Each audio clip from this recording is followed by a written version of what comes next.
My name is Natalie Kessler. I'm 33, and the moment my entire understanding of my family cracked in half started with a phone buzzing face down on a conference table.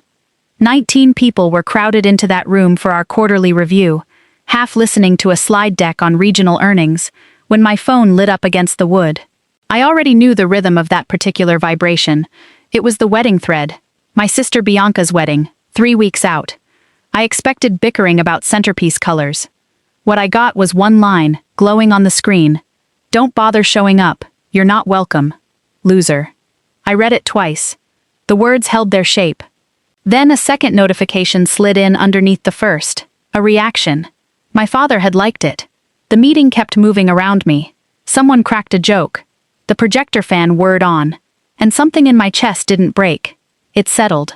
The way a key settles into a lock it's been searching for its whole life. I typed back a single word, "Okay," and set the phone face down again, my expression giving away nothing. Because here's what none of them understood yet. Every contract tied to that wedding ran through my name, my credit, my signature, my money, and I was about to take every dollar of it back. The meeting broke up 40 minutes later. My supervisor, Denise Holt, caught me gathering my notes. "Sharp work on the Callahan file," she said. I thanked her. My voice even. My smile professional. Strange how a mouth can keep performing while the rest of you goes hollow. I'd spent 8 years at Hargrove and Boyd, building a reputation as the one who could untangle any account, calm under any pressure. The fixer. A role I'd been handed so long ago I'd stopped noticing I was still wearing it. Walking back to my office, my phone buzzed again. Not the group thread this time. A private text from my mother. Bianca already handled it. Don't make this into more than it is. Handled. Like I was a spreadsheet error. No explanation, no apology. Just efficient dismissal, the same tone she'd used to cancel a dentist appointment. I closed my office door and sat with both messages open side by side. The casualness was what cut deepest. They hadn't even paused before doing it. Bianca's wedding to Grant Pierce was 3 weeks away, booked at Magnolia Hollow Manor. $52,000 for the venue alone, $31,000 for catering, $14,000 for flowers, $9,500 for photography, more for the DJ and cake, and a dozen smaller line items. The total ran past $115,000, and every signature at the bottom of every contract was mine. Every deposit had cleared from my account. The reasoning was the reasoning it always was. Bianca's credit couldn't carry a deposit that size. Grant's money was supposedly tangled in some investment he couldn't quite explain. My parents said things were tight right now. They'd pay me back once the wedding gifts came in. The same promise, recycled for the 100th time, about the 100th different expense. I opened my laptop and pulled up the wedding folder. Contract after contract loaded on the screen, my name anchoring every page. And then something snagged, an email I didn't remember seeing, forwarded from Grant's account to Bianca's, time-stamped 2 weeks earlier. Subject line, weekend plans. But the preview visible in the forward wasn't wedding logistics. It was intimate, pet names, and the sender wasn't addressed to Bianca, just a single letter, S. I stared at it a long moment. Who was S? Why was this buried in a folder about napkins and seating charts? I flagged it in my mind and moved on. One fire at a time. Because this wasn't the first time I'd been handled. That word had trailed me my whole life. 16 years old, watching my college fund get quietly redirected to cover Bianca's private school tuition, because public school was too stressful for her. 23, lending my apartment deposit for Bianca's fresh start in Nashville. Money I never saw again. 28, co-signing her car loan, then absorbing 8 months of missed payments when she stopped bothering to make them. Last Christmas, absent from the family photo because somebody had to hold the camera, and it might as well be Natalie. Natalie's fine. Natalie can handle it. The responsible one. The steady one. The one who never made waves, until today. My phone buzzed once more. The group thread. Bianca had posted a photo from a dress fitting. Champagne, bridesmaids, bright careless smiles. My girls, 3 weeks to go. Hearts piled up in the comments. No one asked where I was. I hadn't just been uninvited. I'd been erased. I closed the thread, opened a browser tab, and typed Magnolia Hollow Manor. This wasn't about hurting them. That thought arrived clear and almost calm, surprising in its certainty. This was about stopping the bleeding. For years I'd been the family's cushion, their standing emergency fund with a pulse. They'd taken and called it love, called it what family does, called it Natalie being Natalie. What happens when the cushion finally walks away? A memory surfaced, uninvited. My Aunt Dottie at my grandmother's funeral 2 years back, pulling me aside near the kitchen, her voice low. "Did your father ever show you your copy of the will?" "My copy." Her face had flickered. Surprise, then something like alarm. "Charlotte made specific provisions for you, separately," and then my father had appeared, hand firm on her arm, voice pleasant and final. "Dottie, they need you in the other room." She'd shot me a look that promised a later conversation. Later never came. I filed that thread away too. First, the vendors. I called Magnolia Hollow Manor. The coordinator, Renee Osborne, picked up on the second ring, warm as always. "Hi, Natalie. What can I do for you? I need to cancel the reservation under my name." "The Pierce Kessler wedding." A pause, careful and measured. "I'll need to confirm you're the account holder." "I am. The deposit came from my account." "There's a penalty for cancellation inside the 30-day window." "I understand. Please proceed." It took 4 minutes. 4 minutes to unravel 6 months of planning, to pull the foundation out from under a $100,000 event. When I hung up, there was no guilt waiting for me, no flicker of regret, just quiet. The particular quiet that comes after you finally stop running.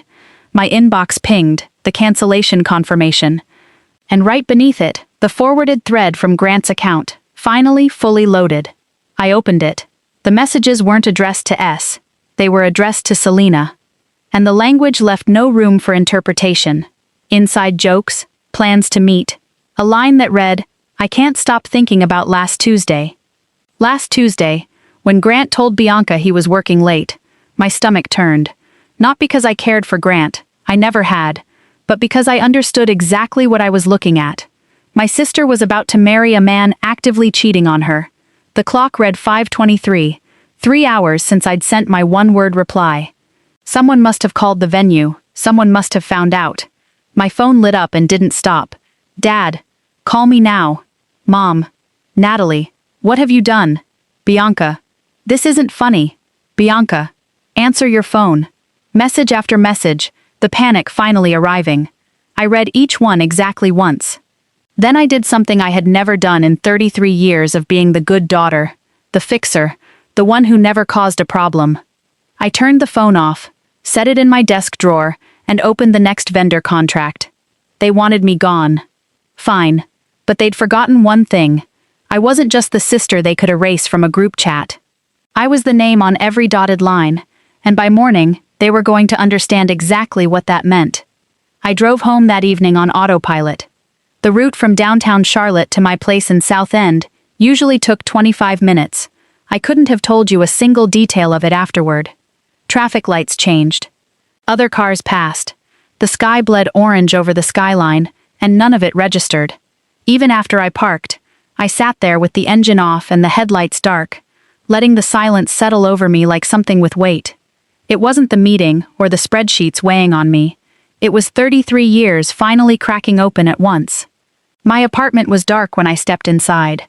1 bedroom, clean lines, paid off early, the one purely selfish financial decision I'd ever made. I didn't turn on the lights right away.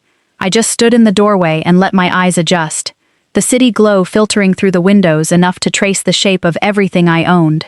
I hadn't eaten since breakfast, but the thought of food turned my stomach. I made tea instead.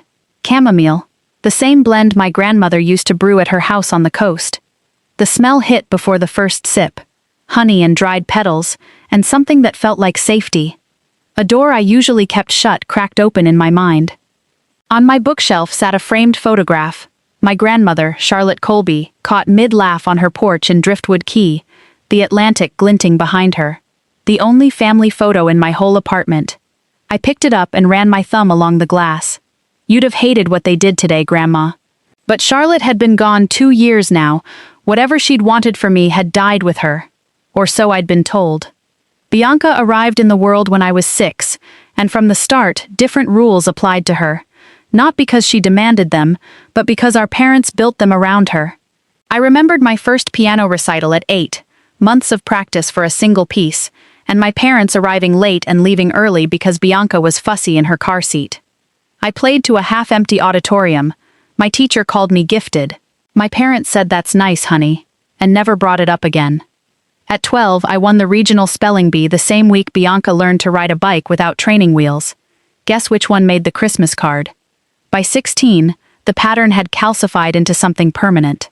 My college fund, $26,000 my grandparents had saved over years, got quietly redirected to cover Bianca's private school tuition because public school was too stressful for her. You're smart, Nat. You'll get scholarships. Bianca needs more support. I did get scholarships, partial ones. The rest I financed with loans I'm still paying down. I remembered being 17, coming home early from a study group, pausing in the hallway when I heard my mother on the phone with Dottie, thinking she was alone in the house. Natalie doesn't need us the way Bianca does. She came out finished. Bianca needs to be built. At the time, I thought it was a compliment. I carried it for years believing it meant I was strong, capable, independent. Now I understood what it actually meant. Permission. Permission to overlook me. Permission to drain me. Permission to assume I'd survive whatever they did, because I always had before. I set the photograph down and opened my laptop to a file I'd kept for years and shown no one. A spreadsheet titled Family Ledger. I'd started it after the third or fourth time money I'd lent vanished without a word of thanks, just to prove to myself I wasn't imagining the pattern. Row after row, age 22, graduation gift redirected to Bianca's sorority dues, $950. Age 23, apartment deposit for her Nashville move, $4,800. Age 26, 3 years of car payments after she defaulted, $16,200. Age 29, an emergency loan to my father's company that never earned the promised interest, $17,500. My mother's elective surgery, $6,800. A credit card balance I paid off quietly to protect their credit score, $12,400. Birthday gifts that were really cash transfers. Holiday loans that stretched into permanence. The total at the bottom, $141,300. I'd never once confronted them with that number. Every time I tried, the conversation spun into guilt. You're keeping score. That's not what family does. The money was never the point. Respect was the point. And they'd taken my money because they didn't respect me enough to stop. 6 months ago, Bianca announced her engagement to Grant Pierce. 33. Worked in finance, family supposedly comfortable. The wedding was planned for October, an intimate gathering of 220 guests at Magnolia Hollow Manor. The venue alone required a $52,000 deposit, non-refundable. Bianca's credit was wrecked, her own doing after years of missed payments. Grant's money was tied up in some deal he could never quite explain.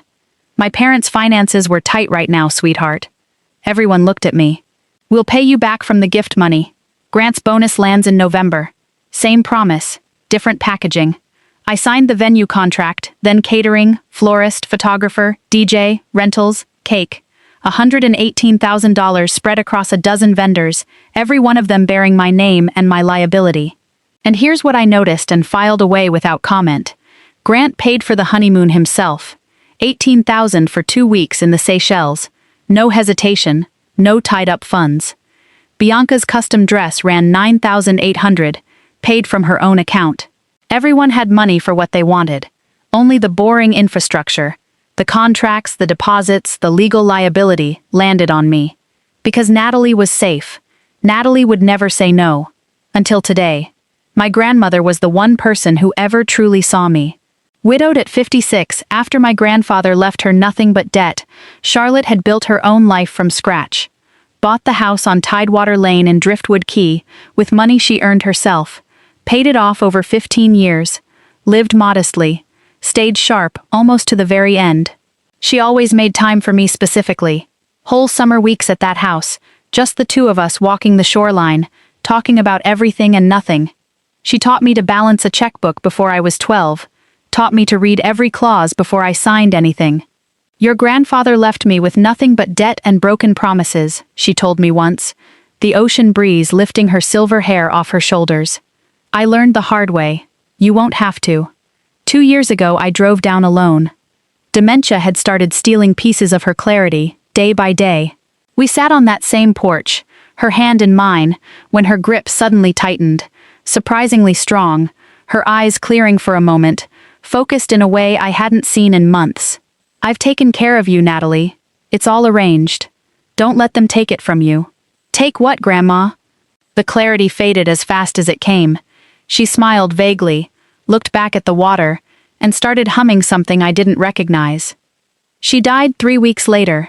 My father handled all the paperwork, insisted on it. Everything went to my mother, he said. Her only surviving daughter, a standard arrangement. But my mother was traditional. Charlotte never had been, and Charlotte had never been especially fond of my mother. The memory of Dottie at the funeral surfaced again, sharper this time. The crowded living room, her hand on my arm, urgency in her voice.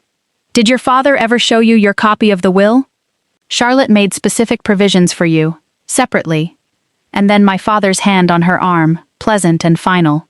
Dottie, they need you in the living room. The look she gave me on her way out promised a real conversation. Later never came. I'd called her a week after the funeral. Her voice on the phone had gone strange, careful, guarded. I think I was mistaken, honey. Your father explained everything. Charlotte's mind wasn't clear at the end. Something in her tone said otherwise, but she wouldn't say more. And I, exhausted from grief, let it go. I'd been letting things go my whole life. That was the problem.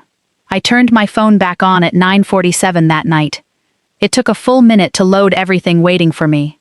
30 texts from my father, 47 missed calls from my mother, 60 from Bianca, 14 voicemails, notifications from Grant, all of them demanding a response. I scrolled without replying to any of it. Dad, 7:02. The venue just called. What have you done? Dad, 8:30. Answer your phone. Mom, 9:15. How could you do this to your sister? Mom, 11:20. Your grandmother would be ashamed. That last one landed differently than my mother intended. She'd invoked Charlotte's name like a weapon, trying to wound me with the memory of the one person who'd actually loved me. But Charlotte wouldn't be ashamed, not of me. One message stood apart from the flood, sent at 8:15, from Aunt Dottie. Natalie, I heard. Call me when you can. Not at the house. My cell only, short, careful, significant. I read every message from my family exactly once, replied to none of them. The threats didn't scare me. The guilt didn't move me. It was just noise now, the sound of people realizing they could no longer control me. I saved Dottie's number separately. Tomorrow I'd call her. Tomorrow I'd cancel the rest of the vendors. Tomorrow I'd start pulling every public record I could find on my grandmother's estate. And that email, Grant and Selena, I'd decide what to do with that too. I closed the laptop and picked up Charlotte's photograph one last time. You tried to tell me something, didn't you? You knew exactly what they were. The photograph didn't answer. But I knew where to start looking first thing in the morning. The courthouse, the probate records, whatever my grandmother had actually left behind. They thought uninviting me would make me disappear. Instead, it woke me up. And now I was going to ask every question I should have asked years ago, starting with what really happened to my grandmother's will. I woke before my alarm on Friday, the sky outside still gray, the first hint of dawn barely touching the Charlotte skyline. I hadn't slept well, my mind kept circling everything that had happened, but I felt strangely rested anyway. The particular energy that comes from finally making a decision and refusing to second-guess it. I lay there running through the day's task list. Cancel the remaining vendors. Call Aunt Dottie. Start digging into probate records. Order mattered. Vendors first, while offices were open and I could reach real people. I showered, made coffee, stood at the window watching the city wake up beneath me. No hesitation. If anything, the resolve had hardened overnight into something permanent.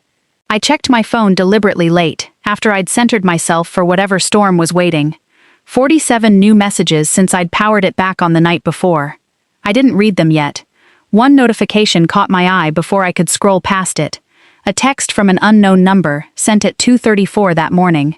I know this is strange, but I need to talk to you about Grant Pierce. Please don't ignore this. Someone reaching out about Grant, in the middle of the night, with my number saved but not saved back in my contacts. Could be a trap.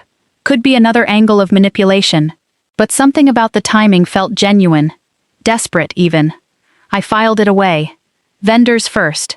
At 8:30, I called Rosewood Cake Co.'s catering counterpart first. Carol Simmons at the catering company, actually. I used my work voice, the one I'd perfected over 8 years of audits. Calm, clear, unbothered. This is Natalie Kessler. I'm calling to cancel the Pierce Kessler contract, effective immediately. The pause held quiet judgment. You're aware there's a 30-day cancellation policy.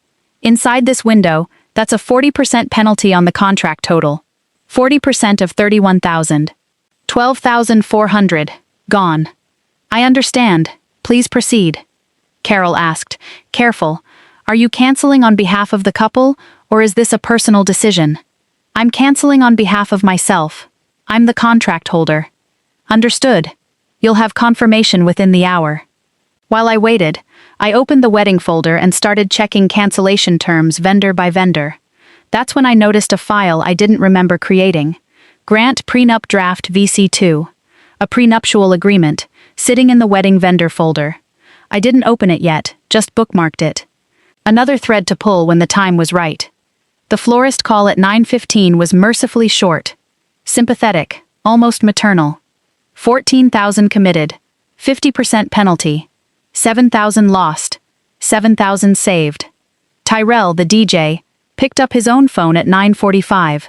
Small operation. One-man show. Always straight with me. Natalie, what's going on? Everything okay with the wedding? The wedding's not my concern anymore, Tyrell. I need to cancel. A long pause. Look, I don't usually do this, but I'm waiving the fee. You've always been straight with me too. The first kindness I'd received in 2 days. My hands were shaking slightly by the time I hung up. Not fear. Release. Every cancellation was a chain link breaking, loosening a weight that had been sitting on my chest for years. The photographer took longer. Priya Shah ran a mid-sized studio and had been genuinely excited about the wedding from our first meeting.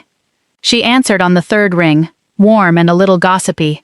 Natalie, I was just about to call you. There's been some confusion about the package changes. My attention sharpened immediately. What package changes? Oh, I thought you knew. Grant called last week. Said you'd approved some additions. He upgraded to the premium package, added a bridal suite session, and requested a private room booking at the venue for the night before. Private couple shots, he said. A surprise for Bianca. Sweet, actually. He paid the difference in cash, which was unusual. Cash. No paper trail. A private room, booked the night before his own wedding, paid for so there'd be no record. I can't stop thinking about last Tuesday, Selena. Priya, I need to cancel the entire contract, the whole thing. But Grant just, I'm the contract holder. Please process the cancellation. A smaller voice. Of course. I'll send the paperwork. I sat with the phone in my hand after we hung up, pieces locking into place. Grant wasn't planning a surprise for Bianca. He was planning to spend his last night as an engaged man with the woman he actually wanted, in a room I had paid for. For a split second I felt something like pity for my sister. Cruel as she'd been to me, she had no idea what she was walking into. Then I remembered the thumbs up under loser, and the pity faded fast. Bianca had made her choice. She could find the rest of the truth on her own.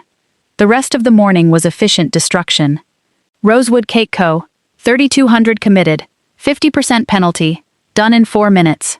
Foothills Event Rentals, 4,800 for tables, chairs, linens, lighting. They were overbooked anyway, and sounded almost relieved. 800 penalty, with a partial refund on the rest.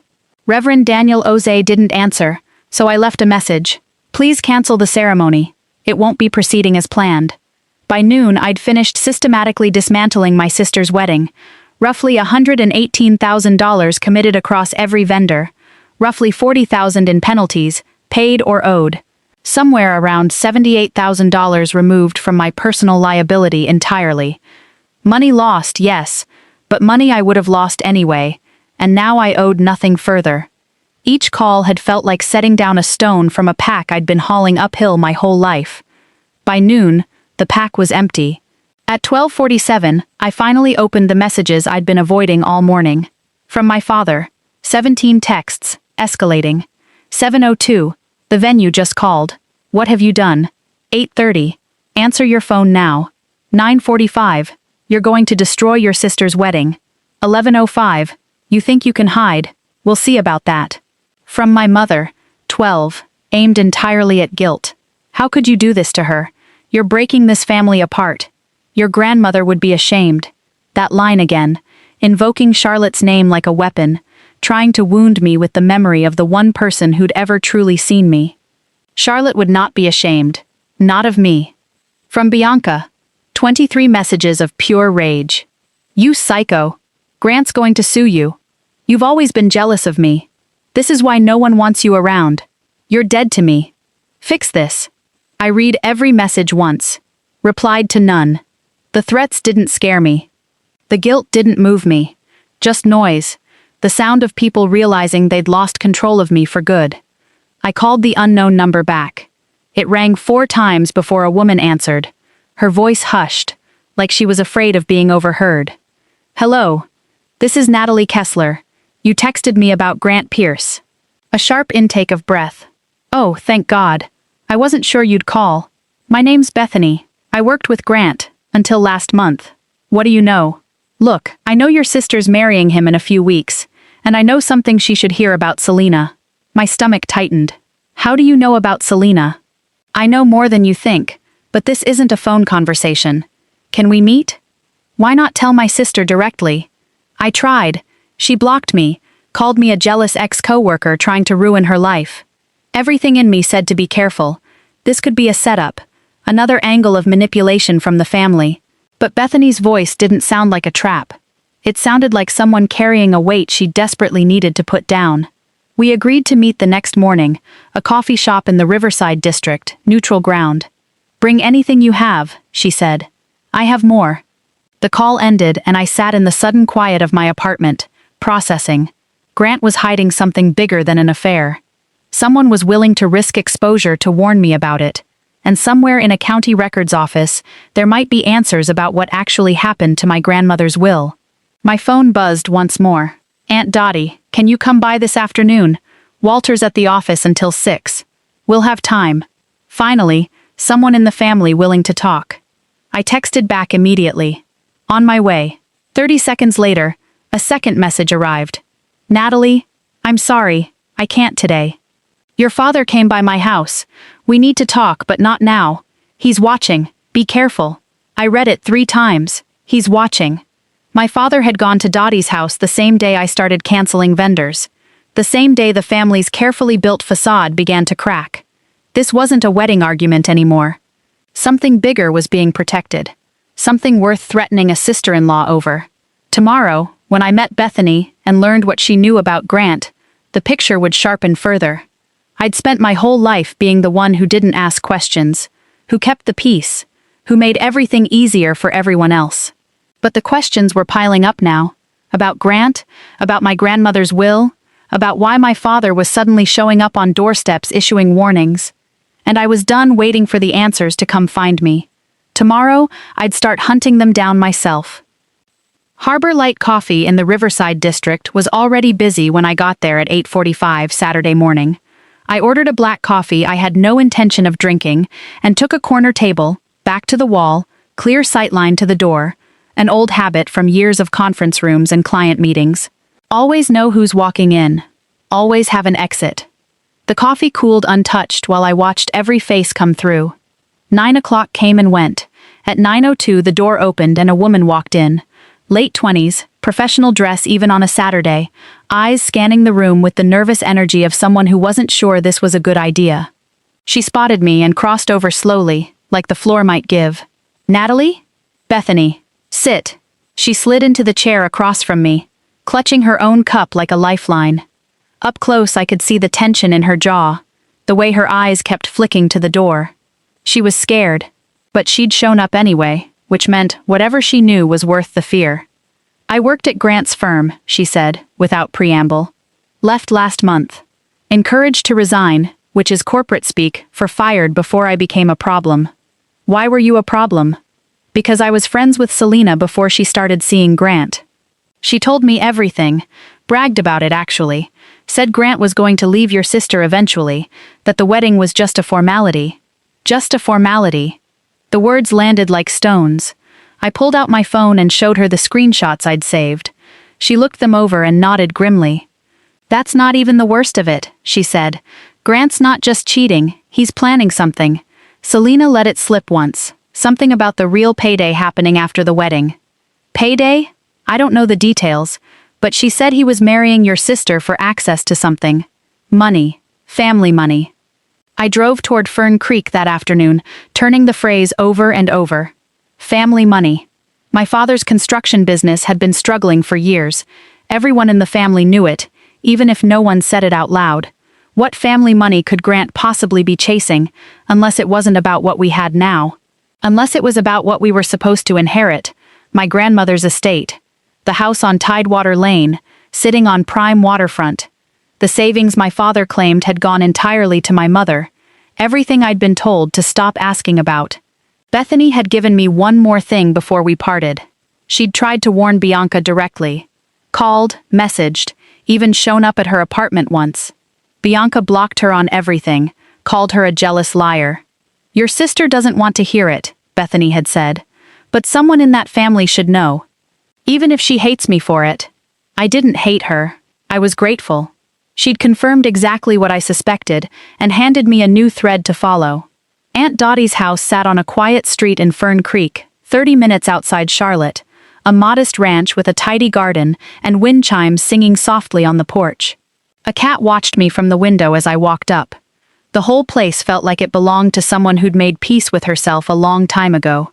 She opened the door before I could knock. 56, silver hair in a loose braid, a soft cardigan that made her look approachable in a way my mother never did. My mother's younger sister, but where Elaine was sharp edges and rigid expectations, Dottie was open questions and soft corners. She pulled me into a hug that held on longer than politeness required. Oh, sweetheart, I'm so sorry it took me this long. The living room was warm with afternoon light, tea already poured, cookies arranged like she'd been expecting me for hours. Photographs covered every surface. Dottie with her late husband, Dottie traveling through Europe, and scattered among them, several of my grandmother. One caught my eye, Charlotte and Dottie together on the porch at Tidewater Lane, the Atlantic stretching out blue and endless behind them. That was her favorite place in the world, Dottie said quietly. She talked about you constantly, you know. My Natalie. That's what she called you. My throat tightened.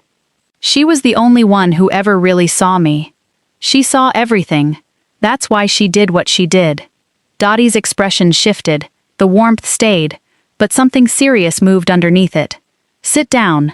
There's something you need to know. Something I should have told you 2 years ago. She began carefully, choosing each word like stepping stones across a river. Your grandmother was sharp, almost until the very end.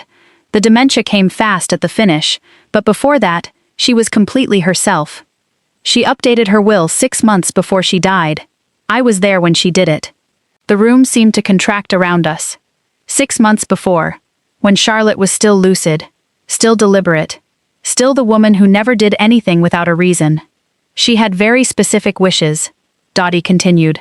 The house in Driftwood Key. She wanted that to go to you. My heart stopped. To me? Directly to you. Along with her savings. Around $460,000. She said you were the only one who'd appreciate it. The only one who understood what it meant to build something yourself. But after she died, Walter handled everything. Told me the will was simple. Everything to Elaine, then distributed through the family. That's what he told me too. It's not true. Dottie stood, walked to a cabinet, and pulled out a worn folder. A week after the funeral, I asked Walter to see the will. He showed me a document, but it wasn't the one I witnessed. Different provisions, different beneficiaries. It left the house to Elaine, the savings split between her and your father. That's not what she wanted. So what happened to the real will? I don't know, but I kept a copy of something she gave me before she died, while she was still lucid. She said if anything happens to my wishes, give this to Natalie. She handed me an envelope, aged and yellowed at the edges, my grandmother's handwriting across the front. For Natalie, if needed. My hands trembled as I opened it. Inside was a letter, dated 18 months before she died, on the thick cream paper she'd always used for anything important. Her handwriting filled the page, precise and deliberate. My dearest girl. I'm writing this because I've watched our family for over 70 years, and I know exactly what they're capable of. I want you to understand my wishes in my own words, in case anyone ever tries to tell you differently after I'm gone. The house is yours. I've put it in a proper will, filed with my attorney, Franklin Yates, in Driftwood Key. The savings are yours too. I want you to have a foundation, Natalie, something solid beneath your feet, that no one can take from you unless you let them. She wrote about my father next. Your father has ambitions that outrun his abilities. Your mother has weaknesses she refuses to name. Together they may try to take what I've left you. I've watched how they treat you, how they lean on you, take from you, and call it family. I see you, my girl. I've always seen you. The letter ended with a line that cracked something open in my chest. You have always been the strong one, Natalie. Not because you don't feel pain, but because you keep standing after you do. I want you to have something that's truly yours. Don't let them take it. All my love, always. Grandma. I read it 3 times before the tears finally fell, dropping onto the paper before I could stop them. Dottie sat beside me in silence, letting me grieve. It was the first time since Charlotte died that I'd felt her presence that close. Her voice, her hand on my shoulder, her love reaching across 2 years to find me exactly when I needed it. And behind the grief came something colder, cleaner, rage. They'd taken this from me. Not just money, not just property. They'd stolen the last gift my grandmother tried to give me. Stolen her wishes, stolen her voice. If she filed a will with an attorney in Driftwood Key, I said, steadier than I expected, where is it? That's what I've been trying to find out. Franklin Yates retired 3 years ago. His practice was absorbed by another firm. Which one? I don't know. But I know someone who might. Dottie explained what she suspected while I sat with the letter still in my hands. My father had been the executor. He'd had access to every document Charlotte owned. You think he destroyed the original will? Replaced it? I don't know how, but the will that went to probate wasn't the one she wrote. After the funeral, I overheard your parents talking. Your father said, "It's done, she'll never know." I asked your mother about it later. She pretended not to know what I meant. That's when I tried to warn you at the funeral. But your father got to me first, showed up at my door, told me to stay out of family business, said if I confused you with false information, there'd be consequences. The picture forming in my mind was ugly and complete. My father had falsified my grandmother's will, stolen the house and savings, over $1 million combined, threatened Dottie into silence, and Grant was marrying into this family for access to the very money my father had stolen. Did Grant know? Was he part of it, or just a vulture circling what he thought was Bianca's future wealth? I left Dottie's house at 5:15, the letter tucked safely in my bag with copies of everything she'd given me. She walked me to my car, her hand warm on my arm. Be careful, Natalie. Walter has a lot to lose if this comes out. I know. No. I mean, he's not just protecting money. He's protecting his reputation. Everything he's built runs on people trusting him. If they find out he forged his mother-in-law's will, he loses all of it. I pulled out of her driveway and started down the tree-lined street toward the main road. That's when I noticed the car. A dark sedan parked 3 houses down. Tinted windows, not there when I'd arrived. I watched it in the rear view as I drove. It pulled out behind me, holding exactly 3 car lengths back for a full mile. My pulse climbed. I kept my speed steady, my hands relaxed on the wheel. Don't let them see you're scared. At the intersection where I turned toward the highway, the sedan peeled off down a side street and vanished, as fast as it had appeared. Coincidence, or a warning? My grandmother had trusted me with her final wishes. My own father had buried them for 2 years. I'd spent that time mourning a woman who'd tried to protect me even in death, while the people who stole from her walked around like nothing had happened. But now I had a name. Franklin Yates. A location. The Driftwood County Courthouse. And something I'd never had before. Proof that I wasn't imagining any of it. Come Monday, I was going to find it. I left Charlotte before dawn on Monday. The drive to Driftwood Key runs close to 3 hours if traffic cooperates, and I wanted to be at the courthouse the moment it opened. The highway stretched dark and empty ahead of me, coffee steaming in the cup holder, Charlotte's letter sitting in my purse on the passenger seat. I'd called in sick for the first time in 4 years. Denise sounded surprised but didn't push. "Take care of yourself, Natalie. We'll manage." I wondered what she'd think if she knew what I was actually doing. Hunting for proof that my father had forged my grandmother's will, trying to reclaim an inheritance I hadn't known existed until yesterday. The sky lightened slowly, gray giving way to pink, giving way to pale morning blue. My mind ran through every possibility the whole drive. What if the original will didn't exist anymore? What if my father had destroyed all evidence? What if Dottie was remembering something that never happened? But Charlotte's letter was real. Her handwriting was real. Her voice, preserved in ink, had to mean something. The coastal air changed as I got closer to Driftwood Key. Salt marsh and low-tide flats replacing the inland pine. I hadn't been back since the funeral. Couldn't bear to see the house knowing it belonged to strangers now, knowing I'd never sit on that porch again watching the water while Charlotte hummed beside me. But what if I'd been mourning a theft instead of a loss? The Driftwood County Courthouse sat downtown, a historic limestone building with a flag snapping in the coastal wind. I parked on a side street at 9:45 and sat in the car a moment, gathering myself. Whatever I found in there was going to change everything. I could still turn around, go back to being the daughter who never asked uncomfortable questions. But that version of me had died the moment I read "You're not welcome, loser." I found the records office at the end of a long corridor. Small room, fluorescent lights humming, filing cabinets stretching to the ceiling. An older woman sat behind the counter, reading glasses on a chain, a nameplate reading Yvonne. "Help you, hun? I'm looking for probate records. Charlotte Iris Colby. She passed a little over 2 years ago." Yvonne typed slowly, squinting at her screen. Colby, here we go. Estate probated through this office. Want to see the filed documents? Public record. Please." She disappeared into the back. 10 minutes passed. 15. My leg bounced under the counter, palms sweating despite the air conditioning. Finally, she returned with a manila folder. "Here's what we've got. Will, death certificate, executor appointment, property transfer." I opened it with shaking hands. The will was standard legal format, typed, dated, 8 months before Charlotte died. I scanned straight to the beneficiary section. "To my daughter, Elaine Marie Kessler, I leave the entirety of my estate, including all real property, financial accounts, and personal effects. Executor, Walter Kessler. Everything to my mother. Not a single mention of me anywhere in the document." This was the will my father had shown Dottie. The wrong will. The language was generic. Boilerplate. The kind of impersonal text that could apply to anyone. Charlotte had been specific about everything she did. This didn't sound like her at all. And the date was 8 months before her death. But Dottie said Charlotte had updated her will 6 months before she died. 2 months after this document was supposedly signed. "Is this the only will on file?" I asked. Yvonne frowned, checked again. "Should be. Wait." She peered at something stapled to the back. "Huh. There's a note. Says a previous will was filed, then superseded. What does that mean?" "Means a newer will replaced an older one. The newer one's what went to probate."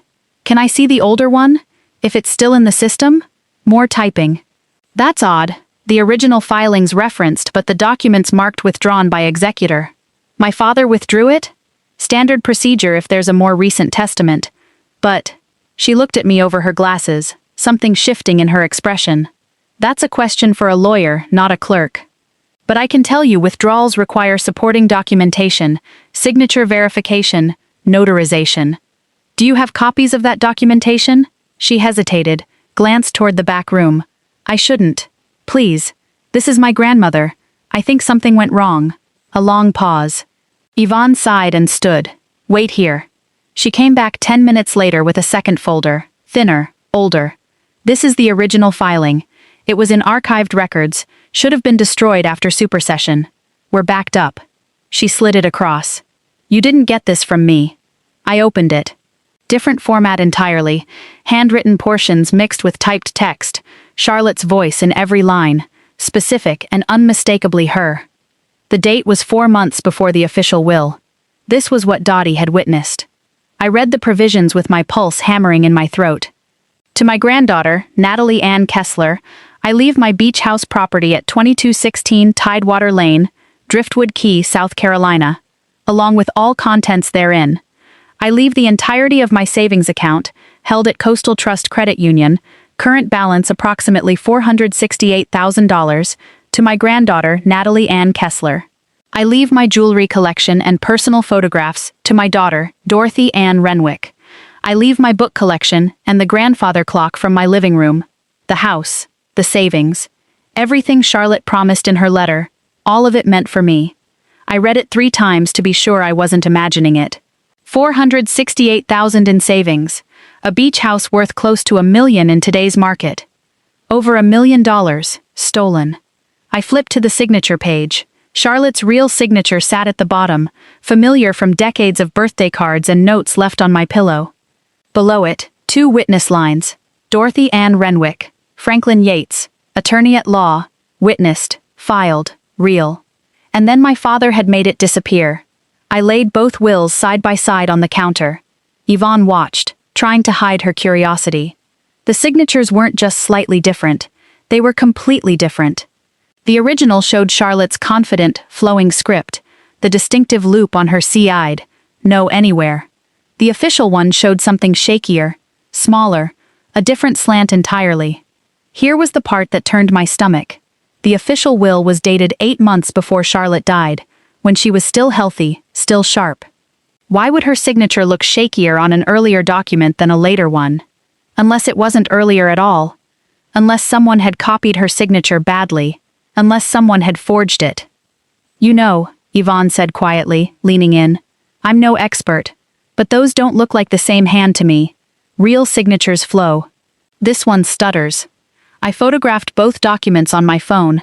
Every angle. Can I get copies? I can give you copies of the public record. The filed will. The withdrawn one. She hesitated, then pulled out the copier anyway. My mother's will got contested by her second husband. Took everything. I know what it feels like. She made the copies and handed them over. You didn't get these from me. Thank you. I mean it. I sat on a bench outside the courthouse at 12:30, spreading the copies across my lap. 2 wills, different provisions, mismatched signatures, a withdrawal filed by my father that bypassed the original attorney entirely. It was damning, but I needed more. I needed the attorney who'd witnessed the original, if he was still alive, if he'd talked to me. A search on my phone turned up Franklin Yates fast. Well known, 40 years practicing estate law on the coast, retired 3 years back, his firm absorbed into Bellwether Law Partners. I called the number. Bellwether Legal. How may I direct your call? I'm trying to reach someone who handled a will for my grandmother. The original attorney was Franklin Yates. A pause. Mr. Yates is retired, but his files transferred to our office. Who was the client? Charlotte Iris Colby. Typing sounds. I see her in our system, files marked inactive, but I can have an associate review it. Can you come in today? We have an opening at 3. I'll be there. Bellwether Law Partners occupied a modern building near the Harbor District. I signed in at 2:45 and waited among leather chairs and framed photographs of the coastline. A woman appeared in the doorway a few minutes later. Late 40s, sharp eyes, a firm handshake. Ms. Kessler, I'm Alicia Moreno. I've been reviewing your grandmother's file. Thank you for seeing me on short notice. When I saw what was in that file, I made time. She led me to a conference room and spread documents across the table. Franklin Yates kept meticulous records, original will, filed in March the year Charlotte died. Provisions exactly as you described. House and savings to you, personal items to your mother and aunt. Then 2 months later, a new will was filed superseding the original. Submitted by the executor, your father. She pulled out another page. Here's where it gets interesting. The original will included a no contest clause. Anyone who challenged it would be disinherited. The second will has no such clause, and the original went through Mr. Yates's office. The superseding will was filed directly with the probate court. No attorney of record. What does that mean? It means your father bypassed proper legal channels entirely.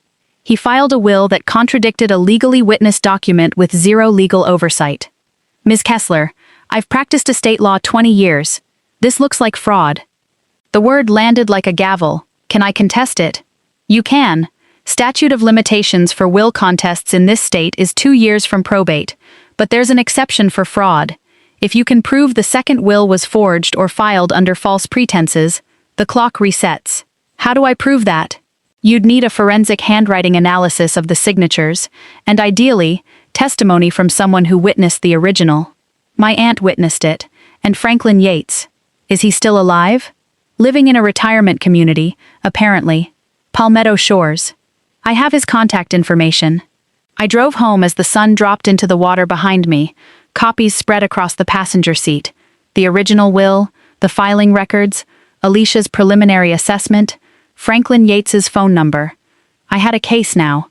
Not just suspicion, not just a letter from my grandmother. Actual legal ground to stand on against what my father had done. Over $1 million, stolen by my own father. For 2 years I'd spent believing I'd simply been forgotten. That Charlotte, like everyone else, had overlooked me in favor of the family members who demanded more attention. But she hadn't forgotten. She'd tried to protect me, and my father had destroyed that protection. One question wouldn't leave me alone as I merged onto the highway. Why now? Why forge the will right after Charlotte died? The original was public record. Someone should have noticed. Someone should have contested it. Unless no one in the family knew about the original except my father and Dottie, and my father had made sure Dottie stayed silent. My phone buzzed. An unknown number. You were at the courthouse today. You should stop digging. No signature. No identification. Just a threat. Someone was tracking my movements, knew exactly where I'd been, exactly what I was doing. I stared at the message a long moment, then typed back one word. No. I started the engine and headed home. They'd thought they could bury my grandmother's wishes along with her body. Thought they could steal from me and I'd never find out. But now I had the evidence. I had a lawyer. And I had proof that they were scared. Because people only threaten you when they have something left to lose. And my father had everything left to lose. Everything he'd stolen. Everything he'd built on my grandmother's grave. I was going to take all of it back. Tuesday arrived under gray skies and a restlessness I couldn't shake. I'd barely slept after the drive back from Driftwood Key, my mind turning over everything I'd found, the original will, the forgery, that anonymous warning. But there was another thread I'd been avoiding. Grant. The prenup file sitting unopened in my wedding folder. The emails to Selena I'd only skimmed, Bethany's words looping in my memory. The real payday happens after the wedding. What did Grant actually know? How deep did this go? I made coffee and spread everything across my kitchen table. Both wills, Charlotte's letter, the screenshots, the mysterious prenup draft. I'd been putting this off, like opening it was a door I couldn't close again once it swung open, but after yesterday, after learning the full shape of my father's betrayal, I was done avoiding uncomfortable truths. I opened the laptop and double-clicked the file. Grant prenup draft visa proof. It loaded slowly, like it was hesitating too. And then I saw it. And everything shifted. It wasn't a standard prenuptial agreement. Dense with legal terminology, but I'd spent 8 years reading financial documents for a living. I knew how to find what mattered between the lines. The terms were heavily weighted in Bianca's favor, which surprised me at first. Grant was supposedly the one with money, the stable career, the well-off family. Why agree to terms protecting her assets over his own? Then I reached Section 7, Paragraph 3, Inheritance and Family Assets. The clause read, in the event that either party receives an inheritance during the marriage, said inheritance shall be considered joint marital property, to be divided equally in the event of dissolution. Joint marital property. Anything Bianca inherited would become half Grant's, automatically. But Bianca wasn't supposed to inherit anything significant. Her credit was wrecked. No savings, no investments, no property. Unless there was money in the picture I didn't know about. The connection crystallized. The beach house. The $468,000 in savings. In the forged will, everything went to my mother. Elaine was in her late 50s. Someday she'd pass it down to her daughters, and when Bianca inherited her share, Grant would collect half of it automatically, without lifting a finger, as long as he stayed married long enough. But something else nagged at me. The prenup was dated 6 months ago, right when Grant proposed. Before wedding planning even started, before I'd signed a single contract, Grant had known about the inheritance before any of this began. He'd known exactly what he was marrying into. The question burning in my chest. Did Grant know about the forgery? Did he know I was supposed to inherit everything, not Elaine? Was he working with my father, or just a vulture circling what he assumed was Bianca's future wealth? I went back to the emails I'd been avoiding, the full thread between Grant and Selena, buried in the wedding folder, where Bianca must have accidentally saved it without noticing. I'd only skimmed it before, too focused on the basic fact of the affair. Now I read every word, every timestamp, every implication. The timeline laid itself out in front of me. First message, 8 months ago. Casual, flirty, testing the waters. Second, 7 months ago. They'd met for coffee. Third, 6 months ago. Last night was incredible. I can't stop thinking about you. 6 months ago, the same month Grant proposed to Bianca. He'd been sleeping with Selena while shopping for engagement rings. One message stood apart from the rest, sent 4 months ago. Grant to Selena. Don't worry, babe. This wedding is just business. Once I'm in, I'll have access to everything. Give it 2 years, 3 max, and we're set. Just business. He wasn't even hiding his intentions. The wedding was a transaction. Bianca was a means to an end. Selena's reply made my stomach turn. I trust you. Just don't fall for her. Grant's answer was worse. Never. She's not my type. Too needy. Too desperate for approval. Too desperate for approval. That was Bianca exactly.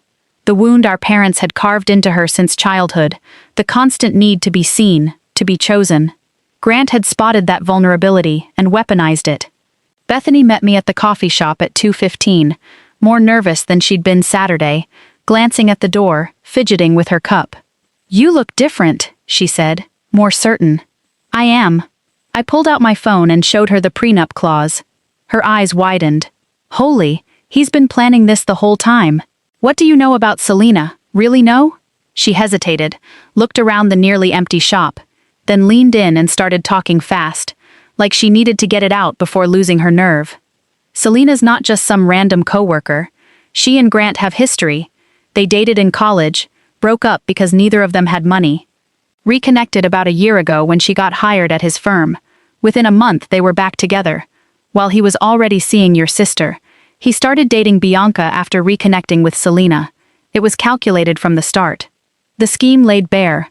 Find a wealthy family, someone vulnerable, someone desperate for love.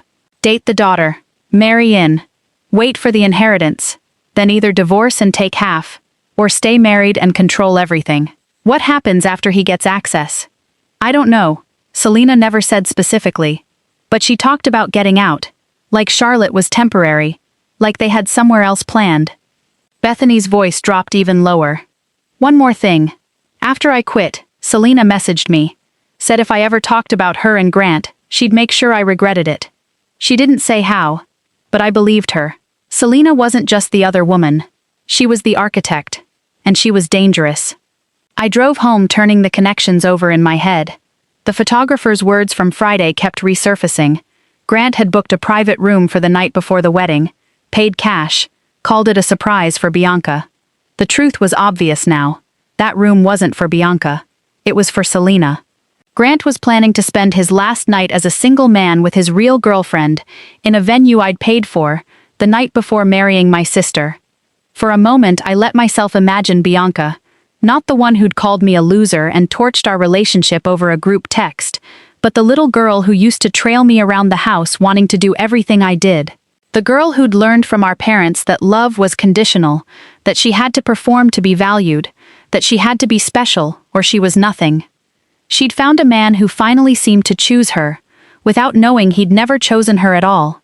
She was just the easiest path to someone else's money. Should I tell her? Did she deserve to know? Or did she deserve to find out the hard way, the same way I'd found out I wasn't wanted? I decided not yet, not because I wanted her to suffer, but because timing mattered.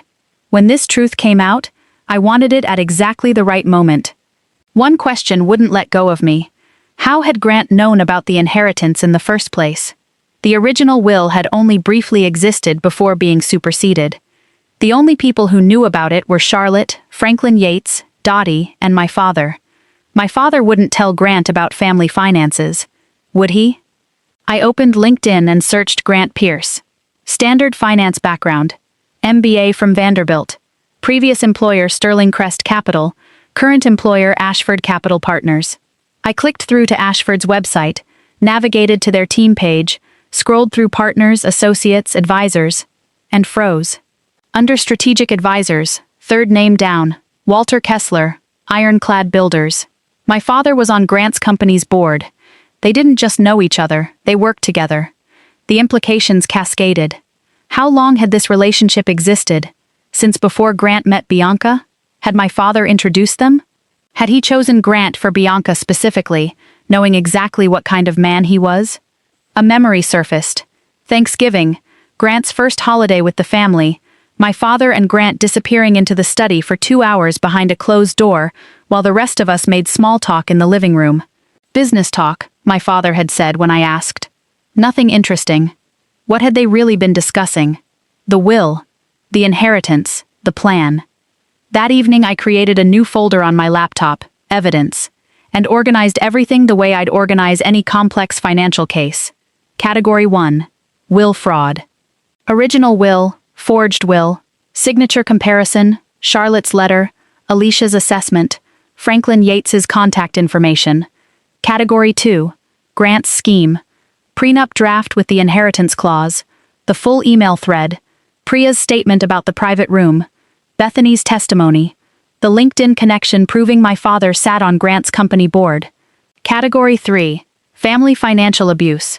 My ledger showing $141,300 in unpaid loans, wedding contracts totaling $118,000 in my name, and the text message that started everything, "You're not welcome, loser," with my father's thumbs up beneath it.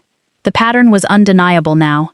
They'd been using me my entire life, and now they were using Bianca too. She just didn't know it yet. The only difference between us was that I'd woken up. She was still asleep, still believing Grant loved her, still believing our parents had her best interests at heart. My phone buzzed late that evening, a text from Dottie. Franklin Yates called me back. He remembers everything. He wants to help. Finally, the attorney who'd witnessed the original will, the man who could confirm what Alicia suspected, the missing piece that could turn suspicion into proof. I stared at the message, thinking about everything I now held.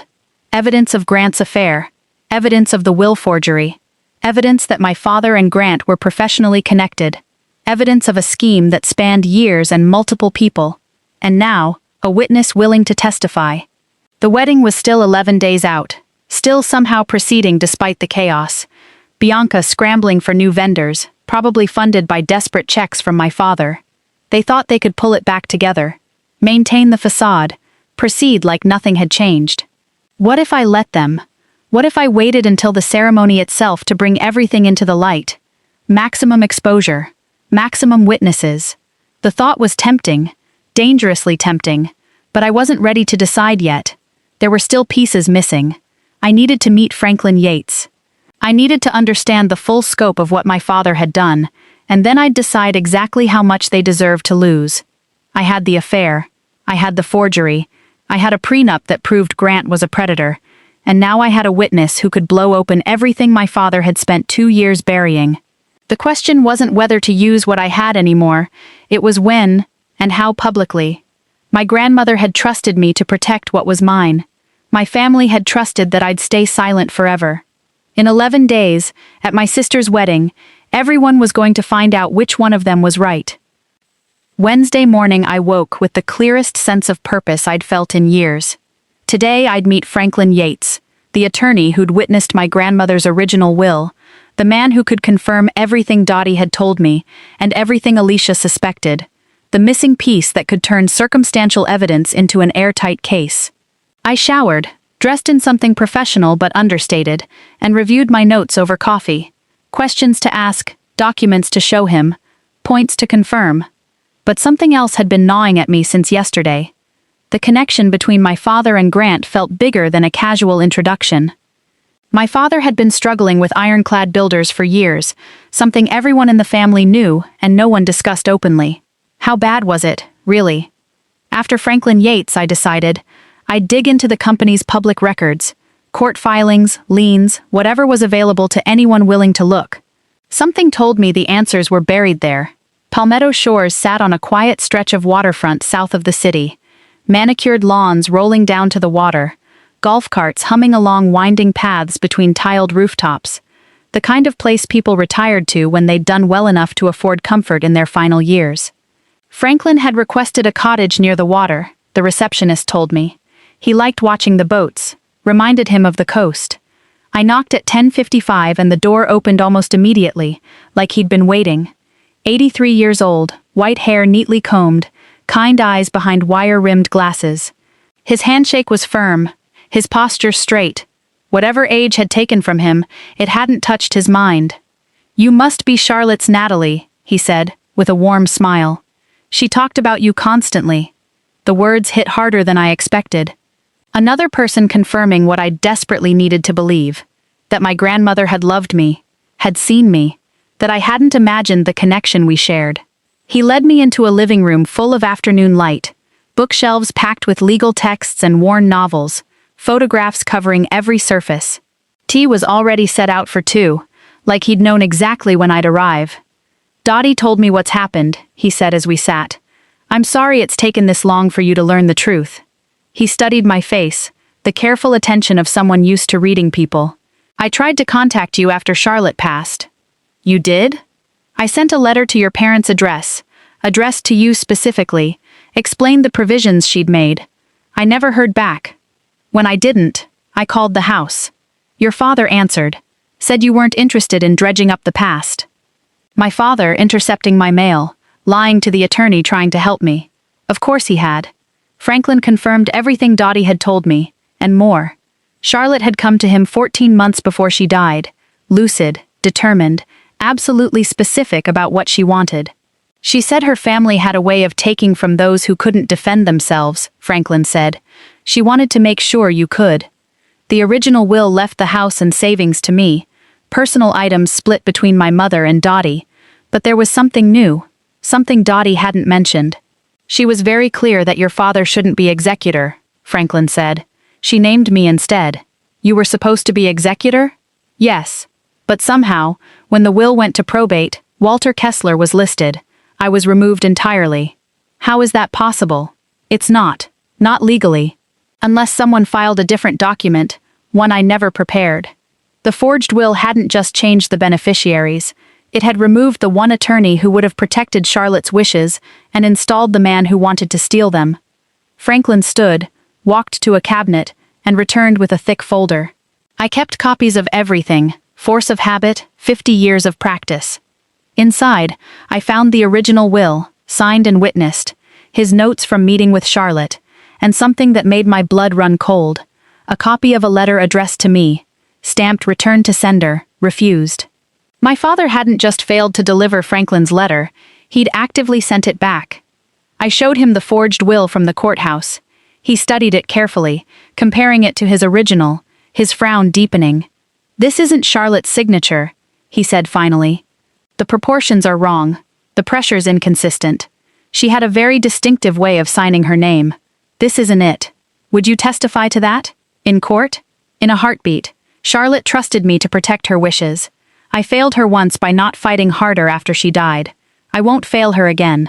For the first time since the nightmare began, I felt something close to hope. This wasn't just anger anymore, or suspicion. This was a case I could actually win. I left his cottage at 12:30 with copies of everything, and the first genuine optimism I'd felt in days. But the questions kept multiplying. Why had my father needed the money so badly? The house alone was worth close to $1 million. The savings added another $468,000. Over $1 million, stolen. What could require that kind of desperation? I drove back into the city and went straight to the county records office. Ironclad Builders was a registered LLC. Public filings, liens, court cases, all available to anyone willing to look. I'd never thought to look before. Why would I? My father's company had always just been background noise. The reason money was tight, the reason Natalie always needed to help out. I started searching, and what I found made everything horribly clear.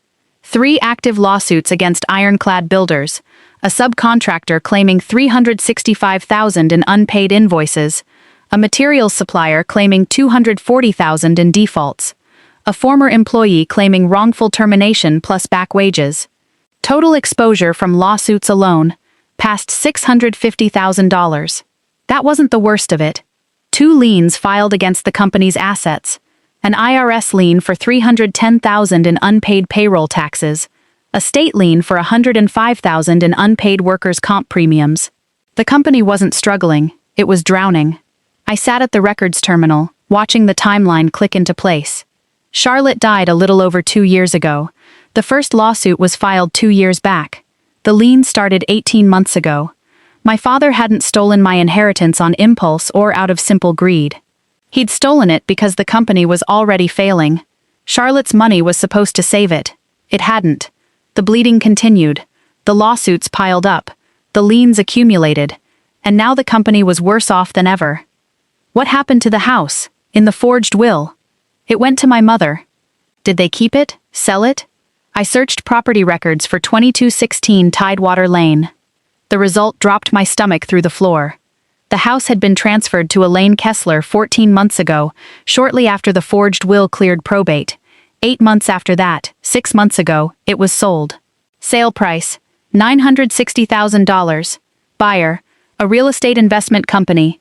Gone. Charlotte's beach house, the porch where she taught me to read contracts, the kitchen where we made breakfast together every summer. Sold to strangers, for money I couldn't touch. I couldn't pull bank records without a subpoena, but I could see the timing clear as day. House sold 6 months ago. Grant proposed to Bianca 6 months ago. Wedding planning started 6 months ago. $118,000 in contracts signed by me over the last 6 months. The pattern was undeniable. My father sold the stolen house, used part of the money to stay afloat, and it wasn't enough. So they needed more. Enter Grant. Enter the wedding. Enter Natalie's credit. Natalie's savings. Natalie's endless, exploitable reliability. I sat in my car in the records office parking lot, letting it settle. Ironclad builders had been failing for years. My father's reputation, his legacy, his entire identity was tied to a company he'd built from nothing over 3 decades. It was supposed to be his monument. Instead, it was becoming his grave. Desperate people do desperate things. He hadn't woken up one day deciding to become a villain. He'd made one bad choice, then another, then another. Stole from Charlotte because he was drowning, sold the house because the stealing wasn't enough, manipulated his daughters because he had no other options left. Each step a little worse than the last, each one harder to undo. I remembered a conversation from 2 years ago, right after the funeral, my father pulling me aside at the reception, his voice unusually soft. "Things are tight right now, sweetheart. But they'll turn around. They always do." I'd thought he was talking about grief. He'd been talking about money, already calculating how to use Charlotte's death to save himself. Understanding his motivation didn't make it forgivable. Having reasons didn't excuse what he'd done. My father had choices. He chose theft. My mother had choices. She chose silence. Bianca had choices. She chose cruelty. And now I had choices too. That evening I updated my evidence folder with everything I'd learned. Franklin's testimony secured, the company's financials exposed, the house sale documented. The conspiracy map was complete. Charlotte dies, leaving everything to me. My father forges a new will naming my mother beneficiary. He installs himself as executor, illegally removing Franklin Yates. The house transfers to my mother, then sells for $960,000. The money temporarily props up a failing company. When that runs out, they need more. Grant appears, connected to my father through Ashford's advisory board. Grant targets Bianca, drafts a prenup securing inheritance access, wedding planned. Natalie manipulated into funding all of it. End goal: drain me completely. I hadn't just been overlooked or taken for granted. I'd been targeted. My reliability, my responsibility, my love for my family, all of it weaponized against me. My phone buzzed just before 9. A call I hadn't expected. My father. I let it go to voicemail. His message came through a minute later, his voice controlled but edged with something I'd never heard from him before. Desperation. "Natalie, We need to talk. This has gone far enough. Come to dinner Sunday. Let's work this out. Like family. Like family. The audacity of those words, after everything he'd done. A text followed immediately, from a different, unknown number. You visited Franklin Yates today. Last warning. Drop this, or face consequences. They were tracking my movements now. Someone knew exactly where I'd been, who I'd talked to, what I was doing. It didn't matter who. My father, someone he'd hired. Grant. The threats only confirmed what I already knew. They were scared, and scared people make mistakes. I texted Dottie. Sunday dinner at my parents'. They invited me. Her reply came back within a minute. Are you going? I typed my answer carefully, feeling the weight of the decision settle into my bones. Yes. But not for the reason they think. They wanted a family dinner. Fine. They'd get one. But this time, I wasn't sitting at the table they'd set for me. I was setting the table myself, and when I was finished, they'd finally understand what it felt like to have the ground disappear beneath them, the same way they'd pulled it out from under me my entire life. 10 days until the wedding, 7 days until Sunday dinner, and a lifetime of debts about to come due. Sunday afternoon arrived with the kind of heavy stillness that comes right before a storm. I drove toward Brookhaven Hills with the windows down, letting the October air clear my head. The route was burned into memory. 18 years of living in that house before I finally escaped into my own place. Tree-lined streets gave way to bigger lots, manicured lawns, homes that broadcast success and stability to anyone passing by. My parents' house sat at the end of a cul-de-sac, 5 bedrooms, a limestone facade my father had designed himself, back when ironclad builders was thriving. A monument to ambition, a facade hiding rot. I hadn't been back since Christmas, and even then I'd only stayed long enough to drop off gifts and endure the annual performance of family togetherness. Today would be different. I was walking into their territory carrying weapons they didn't know I had. My bag sat heavy on the passenger seat. Copies of both wills, the signature comparisons, Charlotte's letter, evidence I'd chosen carefully, strategically. Not everything I had, just enough to shift the balance of power. Just enough to let them know I was no longer the daughter they could dismiss. I turned onto their street and noticed something wrong immediately. 2 extra cars in the driveway beyond my parents' vehicles. One I recognized instantly, Grant's black BMW, polished like he owned the place. My father's invitation hadn't mentioned anyone else attending. This wasn't a family dinner, it was an ambush. I parked 3 houses down instead of pulling into the driveway. Easier exit, if things went sideways. I sat a moment, recalibrating. Grant's presence changed the dynamic. He wasn't supposed to be here. Which meant my father had wanted reinforcements, which meant they were more worried than I'd realized. Good. Worried people make mistakes. I grabbed my bag, checked the folder was secure, and walked toward the house I grew up in. The house where I'd learned love was conditional. Where I'd discovered that being responsible meant being invisible. The house I was about to metaphorically burn down. My mother opened the door before I could ring the bell, her smile too bright, her eyes too watchful. Natalie, you came. We're so glad. The performance had already begun. I stepped inside and the familiar smell hit me. Roast chicken, garlic, rosemary. Mom's everything is fine recipe. The one she made whenever the family needed to pretend we were normal. Before I could move past the foyer, my father appeared from the hallway. 63. Silver hair combed back, wearing the kind of casual weekend clothes that still somehow looked like a business uniform. His expression was controlled, but something flickered behind his eyes when he saw me. Fear. Calculation. Both. Natalie, I'm surprised you came. Why would you be? It's a family celebration, isn't it? After everything that's happened. After everything you did, you mean. His jaw tightened. This isn't the time or place. You're right. The living room is the time and place. I walked past him before he could respond, feeling his stare on my back the whole way. The living room had been arranged like a courtroom. My father's leather armchair sat at the head of the space, the throne position he always claimed. My mother hovered near the kitchen doorway, already retreating into hostess mode. Bianca perched on the edge of the couch, arms crossed tight against her chest, refusing to look at me. Beside her, Grant, one leg bouncing with barely contained energy, his smile so fake it looked painted on. No Aunt Dottie, of course.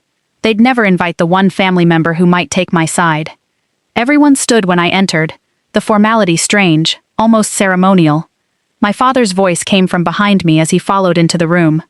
"Thanks for coming, sweetheart. Sit down." The only open seat was a small armchair angled to face everyone else. Surrounded. Outnumbered. Exactly where they wanted me. I stayed standing. "I'll stand for now." Something shifted in my father's expression. The first crack in his composure. The first sign this wasn't going to go the way he'd planned. The silence stretched a few uncomfortable seconds before he broke it.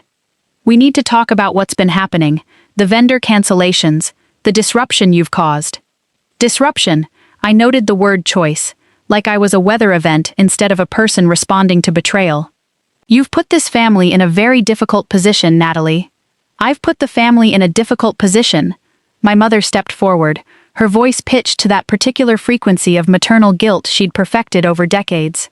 "The wedding is in 6 days. Do you understand what you've done?"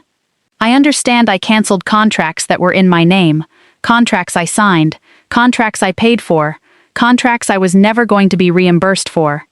"That's not, you would have what? Paid me back? Like the $4,800 I loaned for Bianca's apartment deposit? Like the $17,500 for the ironclad payroll emergency? Like the $12,400 for the credit card debt? The $6,800 for the medical bills? The $16,200 for the car payments?"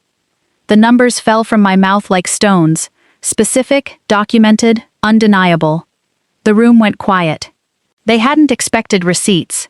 Bianca stood abruptly, her chair scraping against the hardwood. "This is such bullshit. You're just jealous. You've always been jealous of me." "Jealous of what, exactly?" "Of me. Of my wedding. That someone actually wants to marry me, and—" "Bianca." Grant's voice, sharp with warning, but she was past the point of control now. "You couldn't stand that I was finally getting something you couldn't have, so you had to ruin it, just like you always ruin everything. Bianca, that's enough." My father's command voice, the one that used to make me shrink. But she wasn't listening. "No, she needs to hear this. Mom and Dad have given her everything. They paid for her college, they supported her career." I kept my voice quiet, level, the contrast to her hysteria deliberate. "They redirected my college fund to pay for your private school tuition. I paid for my own education with loans I'm still paying off." Bianca's mouth opened, closed. She looked at our mother. Mom's eyes dropped to the floor. She didn't deny it. Couldn't. Because it was true. Documented in records I'd pulled years ago trying to understand why my student debt was so crushing. I let the silence do its work a moment, then continued. "This is how it's always worked, isn't it? Natalie's the responsible one. Natalie can handle it. Natalie doesn't need the same attention or support or consideration. Natalie's just there to clean up everyone else's messes." "Now wait just a minute," my father started. "I'm not finished." The words came out harder than I intended. I didn't soften them. My father stopped mid-sentence, shock registering on his face. In 33 years, I'd never spoken to him like that. The room seemed to hold its breath. I opened my bag and pulled out the folder I'd prepared, set it on the coffee table with a deliberate thud. "Before we continue, there's something you should see." My father's eyes locked onto the folder. Something shifted in his expression. Recognition. Fear. Both. "What is that?" My mother's voice had gone thin. "The truth." I pulled out the first document, the original will. "This is Grandma Charlotte's will, the real one. Signed, witnessed, and filed with the probate court in Driftwood County." I handed it to my mother. Her hands trembled as she took it, read the provisions aloud in a shaking voice. "To my granddaughter, Natalie Ann Kessler. I leave my beach house property at 2216 Tidewater Lane." She stopped, looked up at me, then at my father. Her face had gone pale. "Walter, what is this?" My father's complexion shifted from controlled calm to something approaching gray. "That document is outdated. Charlotte changed her mind before she died." "Did she? Then explain why this will, the one you filed with the court, is dated before the original, and why Grandma's signature looks nothing like her actual handwriting." I laid both documents side by side on the table. "Look at them. Really look." The silence stretched. Grant shifted on the couch, his leg bouncing faster. Bianca stared at the papers like they were written in a language she couldn't read. My mother's hands trembled as she leaned forward to compare the signatures. Her breath caught. "You forged Grandma's will? Walter, you stole my inheritance?" "That's a serious accusation." "It's not an accusation. It's a fact. I have Franklin Yates's testimony. He was supposed to be executor. You removed him illegally and installed yourself. He has copies of the original documents. He remembers exactly what Grandma wanted. He's prepared to testify." My father's composure cracked visibly, panic leaking through. Franklin Yates is an old man with a failing memory. His memory is fine. He remembers the letter he sent me after Grandma died, the one you intercepted, marked refused, and sent back without ever showing it to me. My mother stood up suddenly. "Richard, Walter, you told me Charlotte left everything to me. You said it was simple. Patricia, Elaine, stay out of this. Did you forge my mother's will?" The question hung in the air. My father didn't answer, couldn't answer. The silence was its own confession. My mother's face crumpled, not with sadness, but something more complicated. Betrayal tangled with dawning horror. "The house, you sold it. You said we needed the money for the business. We did need the money. My mother's house, Walter." Her voice broke on the last word. The room erupted, voices overlapping, my mother crying, my father defensive and retreating, the family facade finally and irrevocably ripping apart at the seams. Bianca's voice cut through the chaos. "Wait, what house? What are you talking about?" "Grandma's house. In Driftwood Key," I said, my voice calm against the storm. "Dad sold it 6 months ago for $960,000, right around the time Grant proposed to you." I watched Grant's face as I said it, watched the color drain, watched his eyes flick toward the door and back, calculating, looking for an exit that wasn't there. Bianca turned to him. "Grant. What is she talking about?" He wouldn't meet her eyes, and in that moment Bianca knew, maybe not the details yet, but she knew something was very wrong. "Speaking of Grant," I said, shifting my attention to him directly, "there's something else we should discuss." His legs stopped bouncing. His face went still. "I don't know what you think you know. I know about your position on Dad's company board. Ashford Capital lists Walter Kessler as a strategic advisor. Interesting connection, for a future son-in-law. That's just business. I work in finance. He's in construction. We had overlapping interests. Overlapping interests, like knowing about the family's financial situation before you started dating Bianca?" Grant tried to laugh. It came out strangled. "You're being paranoid." "Am I? Then explain the prenup you drafted before you even proposed. The one with a clause making any future inheritance joint marital property." His face went white. "How do you—" "You left the document in the shared wedding folder. Not very careful, for a finance professional." Bianca stood up. "Grant, what prenup? What is she talking about?" "Baby, she's twisting things. Did you know about Grandma's money? About the house?" "Grant, did you know?" He didn't answer. Same silence, same confession. I could have ended them right there. I had the affair evidence in my bag, the emails, the private room booking, proof that Grant had never loved Bianca, had only ever seen her as a path to money that didn't even exist anymore. I held back. Not everything. Not yet. "There's more," I said quietly. "Much more. But I think that's enough for tonight." "More?" Grant's voice cracked. "What do you mean, more?" "I mean, what I've shared tonight is just the beginning.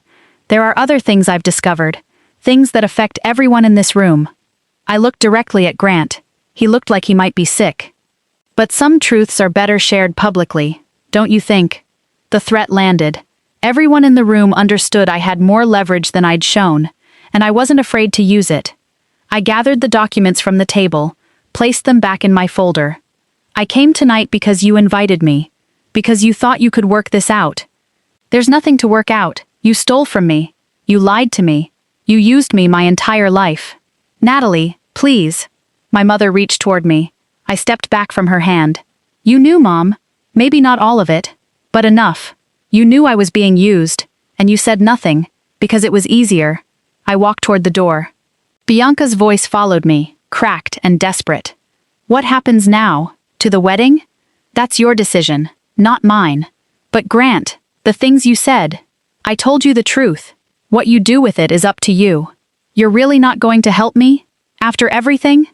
I paused at the door, looked back at my sister. You uninvited me, Bianca. You called me a loser. Dad gave it a thumbs up. Mom told me not to make things harder. You all made your choices. Now live with them. I walked out without looking back, got in my car, drove 2 blocks, then pulled over as the adrenaline finally hit, hands shaking on the wheel. My phone buzzed. Unknown number. You just made a very big mistake. This isn't over. Someone in that room was feeding information to whoever was sending these threats. I didn't care anymore. Let them threaten. Let them scramble. Let them panic. In 6 days the wedding would happen. Or it wouldn't. Either way, I'd be there. And this time I wouldn't be standing in the shadows. I drove home through streets I'd known my whole life, past the school where I'd won spelling bees nobody attended, past the church that had hosted Charlotte's funeral while hiding her true wishes. This city was layered with their lies, like sediment over decades.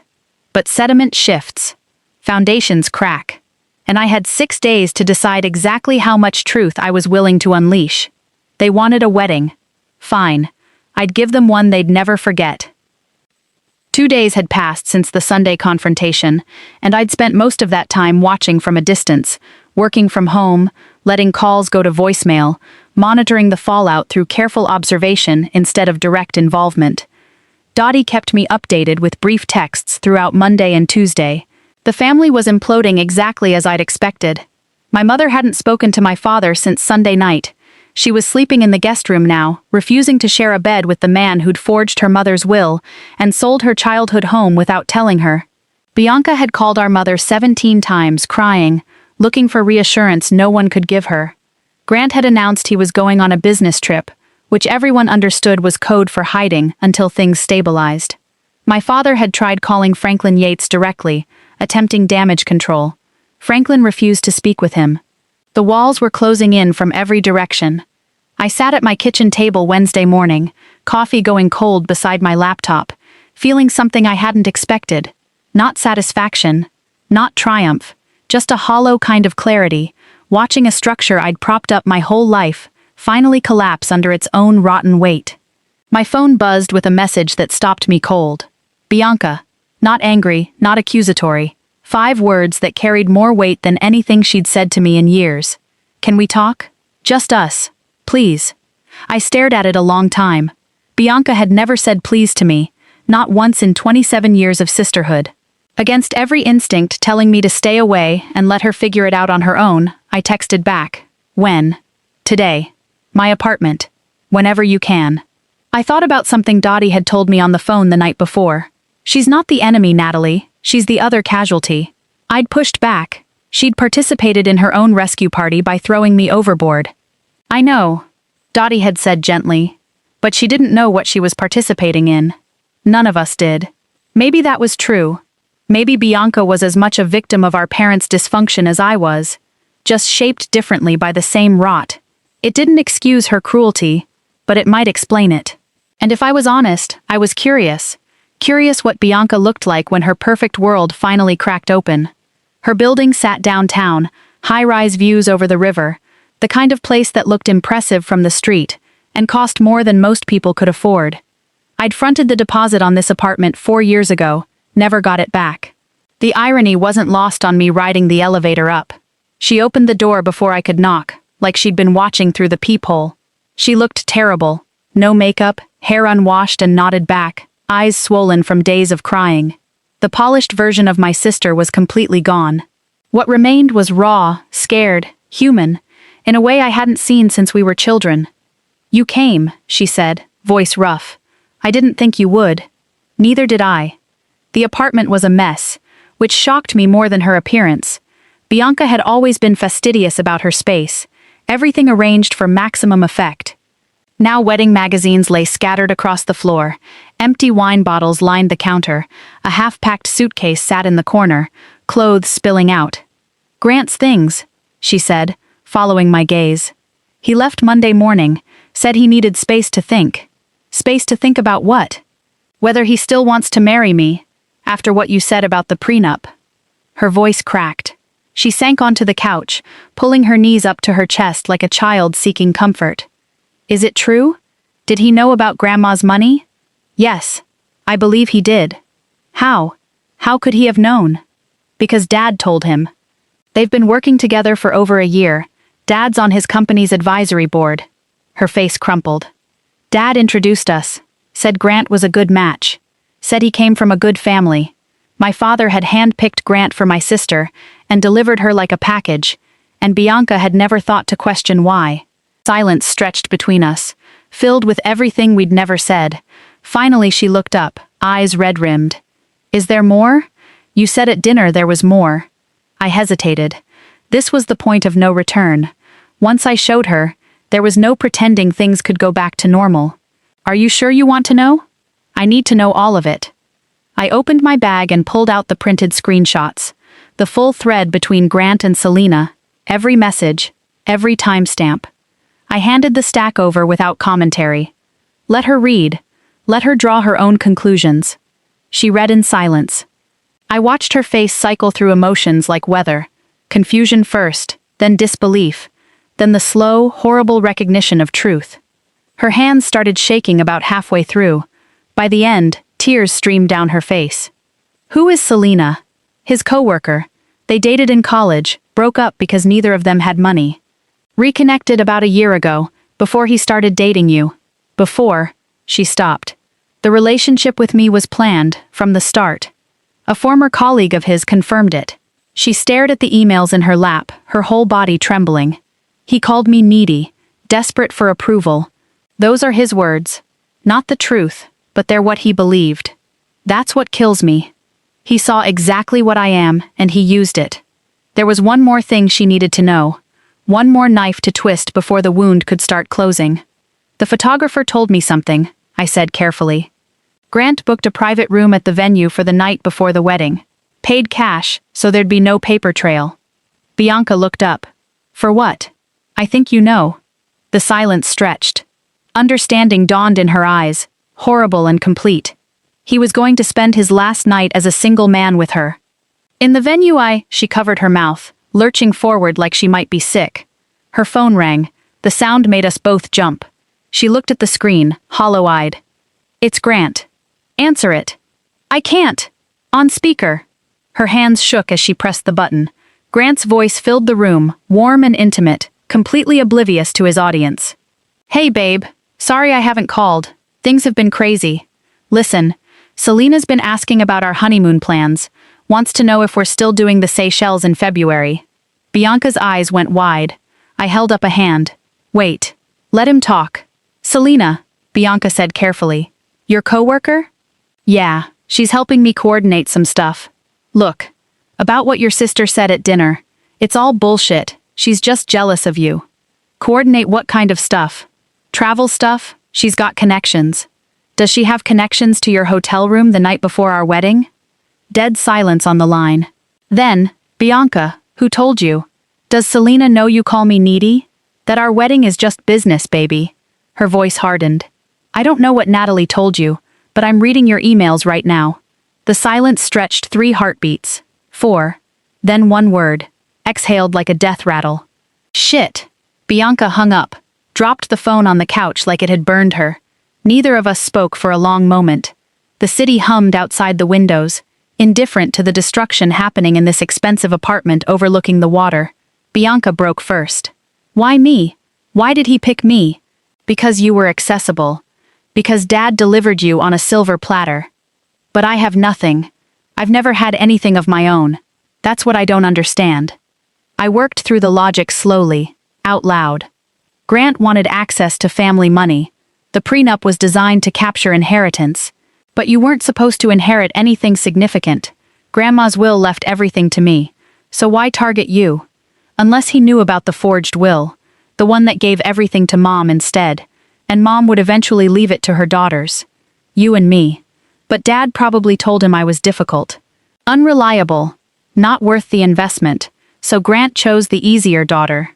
The words hung between us. Bianca.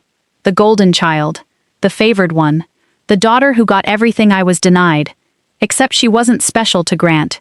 She was just easier to manipulate, more desperate for love, more willing to believe. I always wondered why they treated us so differently, Bianca said quietly. Me too. I thought it was because I was special. Mom always said I needed more support, that you were complete, and I was still being assembled.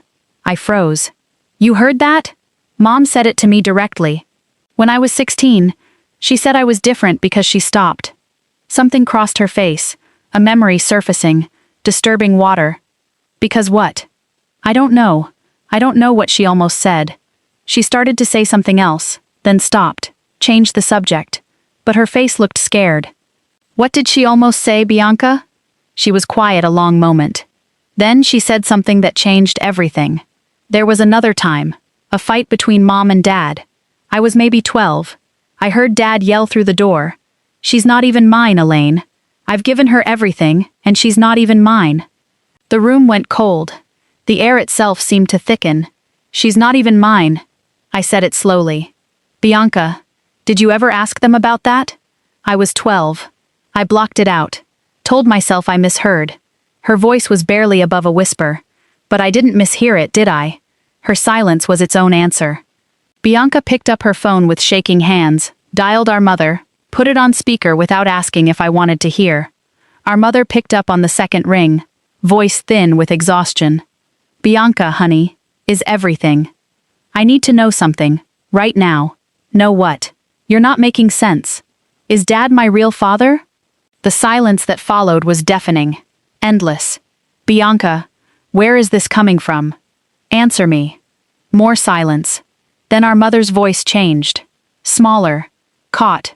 Like a child discovered in a lie. It was a long time ago. Before you were born. Walter and I were separated for a few months. I made a mistake. I was lonely. I was scared. And there was someone else. Just briefly. Who? It doesn't matter who. Who? A colleague of your father's. He's not in our lives anymore. Walter agreed to raise you as his own. We never planned to tell you. Bianca dropped the phone. It clattered against the hardwood. Our mother's voice kept coming through the speaker. Bianca? Bianca, please talk to me. Until I picked it up. She'll call you back, I said, and hung up before our mother could respond. The apartment was silent except for traffic far below. Bianca sat frozen on the couch, staring at nothing, her entire identity dissolving in real time. Everything made terrible, devastating sense now. My father's favoritism hadn't been favoritism at all. It had been guilt. The special treatment, the money that flowed without question, the inability to deny her anything, compensation for a resentment he could never admit to out loud. And his coldness toward me, his actual, biological daughter, punishment for being a permanent reminder of the family he'd thought he had, the family that turned out to be built on a lie. I don't know who I am anymore, Bianca whispered. Neither do I. But maybe that's where we start. She looked at me then, really looked at me, for the first time in decades, without the filter of competition or resentment, or the roles our parents had assigned us since birth. I'm sorry, she said. For the text, for everything. I didn't understand what I was part of. I know, that's true of a lot of us right now. It wasn't forgiveness, not yet, maybe not ever. But it was acknowledgement, recognition that we were both casualties of the same war, wounded differently, by the same people. For now, that was enough. What happens now? Bianca asked. The wedding's in 3 days. That's your choice, not mine. Grant is gone. Dad's not even my... She couldn't finish the sentence. I don't know what to do. Neither do I. But whatever you decide, you should know. I'm filing to contest Grandma's will, and I'm going to expose what Dad did. Even if it destroys him. He destroyed himself a long time ago, she said quietly. You're just showing people the truth. I left her apartment as the sun set, painting the sky in shades of orange and pink that felt far too beautiful for the ugliness of the day. My phone buzzed as I reached my car. A text from Grant. You've ruined everything. But I'm not done. If I'm going down, I'm taking your whole family with me. See you Saturday. Saturday. The wedding day that wasn't happening anymore. Or was it? Grant was planning something. Something desperate, something public. I thought about warning Bianca, my father, my mother, anyone in the blast radius of whatever he had planned. Then I remembered "You're not welcome, loser," and the thumbs up beneath it, and "You're dead to me." They'd made their choices. Now they could live with the consequences. The golden child had just learned she was built on a lie. The responsible daughter had just learned her burden had been punishment for being real. And somewhere out there, Grant Pierce was planning something desperate for 3 days from now, an event that no longer had a bride or a groom or a purpose, but would still have an audience. And audiences deserve a show. Saturday morning arrived with a clarity that felt almost unnatural. The day that was supposed to be Bianca's wedding had transformed into something else entirely. My father, desperate to salvage appearances, had kept the booking at Magnolia Hollow Manor and rebranded it, a family celebration dinner, his spin for the 135 guests who'd already planned to attend. The real reason was simpler and uglier. Walter Kessler needed to maintain his reputation in front of the business partners and investors who'd been invited to his daughter's wedding. The show had to go on, even with the cast completely rewritten. I stood at my bathroom mirror at 10 that morning studying my reflection. Simple black dress, hair pulled back and controlled, the kind of outfit you wear when you want people focused on your words, not your appearance. In my bag sat a folder with everything I'd gathered over 2 weeks. Both wills, the signature comparisons, the email thread, the financial records from ironclad builders, a flash drive loaded with screenshots, the nuclear option, ready to deploy. My phone buzzed. "Bianca, are you really coming tonight?" "Yes. Grant texted me this morning. He's coming too. Says he has something to share with Dad's business partners." Grant's threat echoed in my memory. "If I'm going down, I'm taking your whole family with me." He was planning to expose the Kessler family's financial ruin publicly. The bankruptcy filings, the lawsuits, the liens my father had been hiding from investors for years. "Then I guess we'll both have something to share," I typed back. Magnolia Hollow Manor glowed against the evening sky when I arrived at 6:45.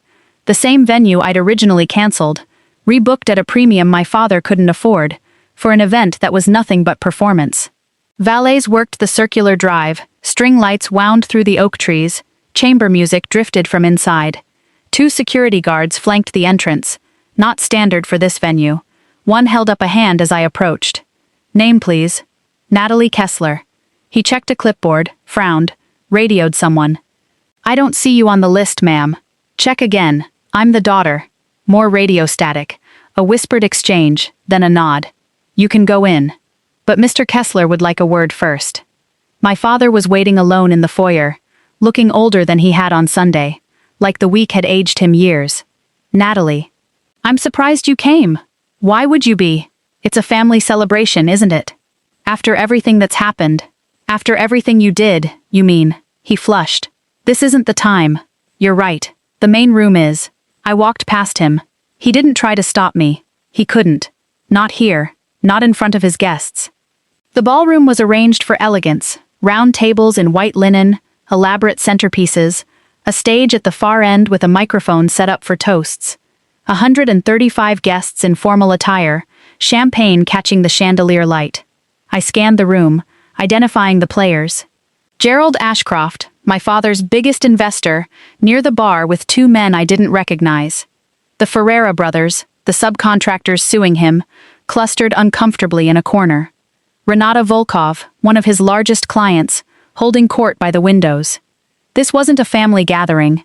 This was every pillar of my father's professional reputation, gathered under one roof, and he'd invited them all himself. I spotted my mother near the kitchen doorway, holding an untouched glass of champagne, talking to no one. Bianca stood by the windows, pale, watching the main doors. She saw me and crossed over quickly. "You actually came."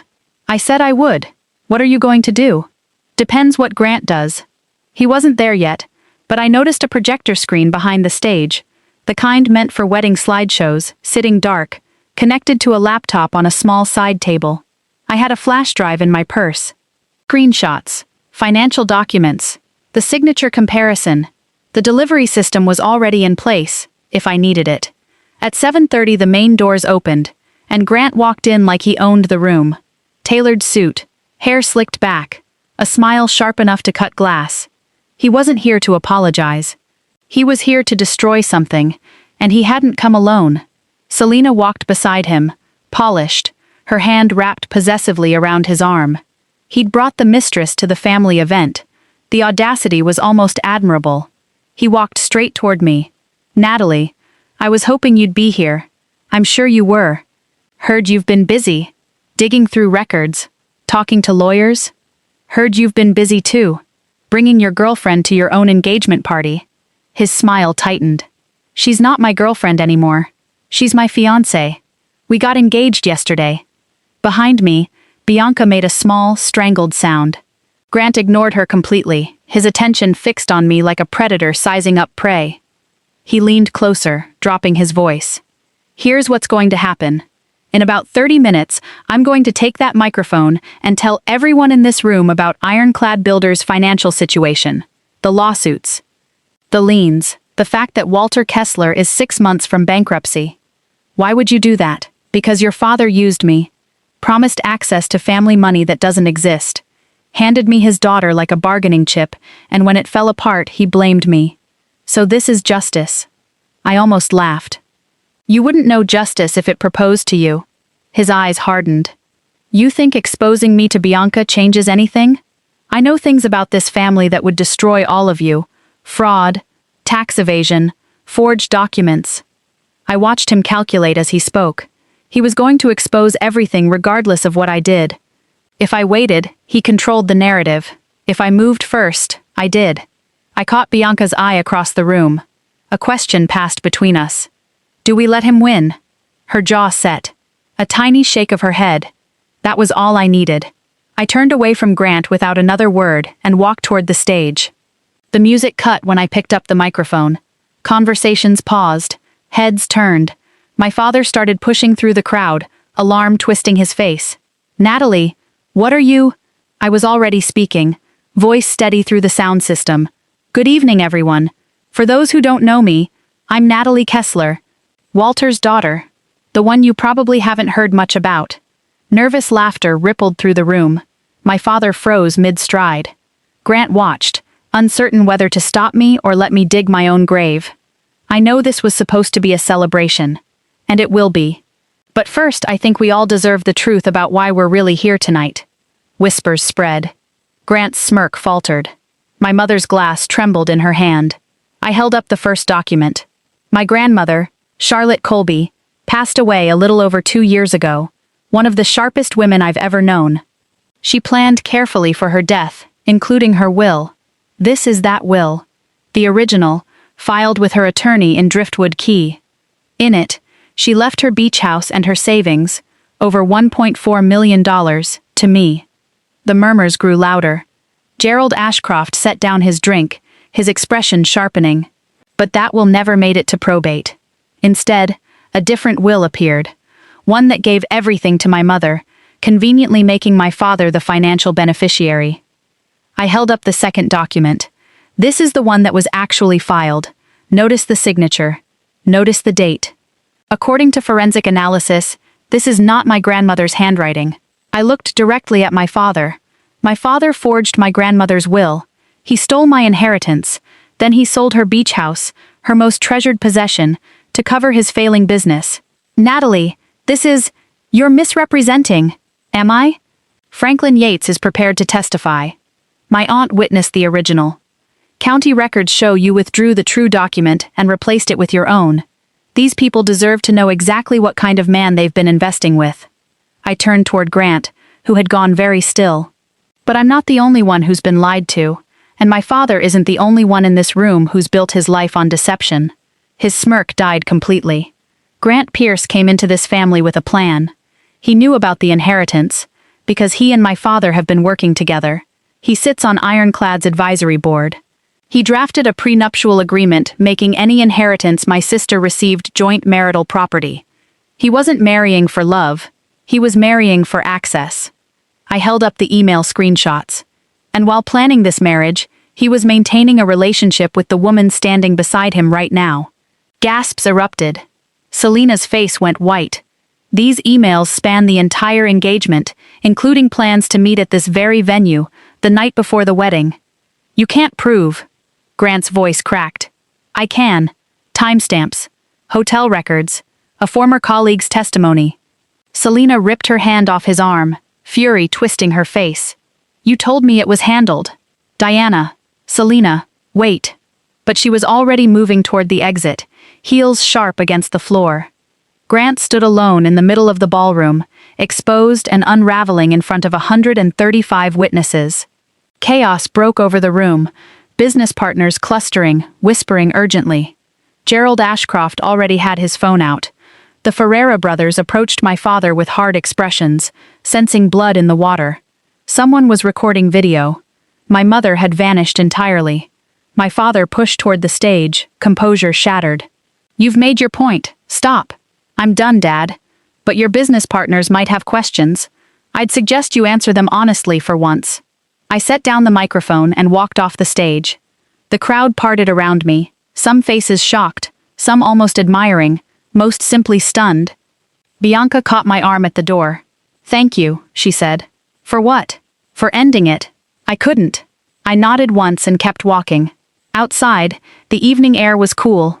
Crickets singing in the oaks, the string lights twinkling on, indifferent to the destruction happening inside. My phone lit up before I reached the car. Someone had already posted video from the ballroom. Construction CEO accused of forging mother-in-law's will. Full speech. 800 views in 3 minutes, climbing. It was out there now. No taking it back.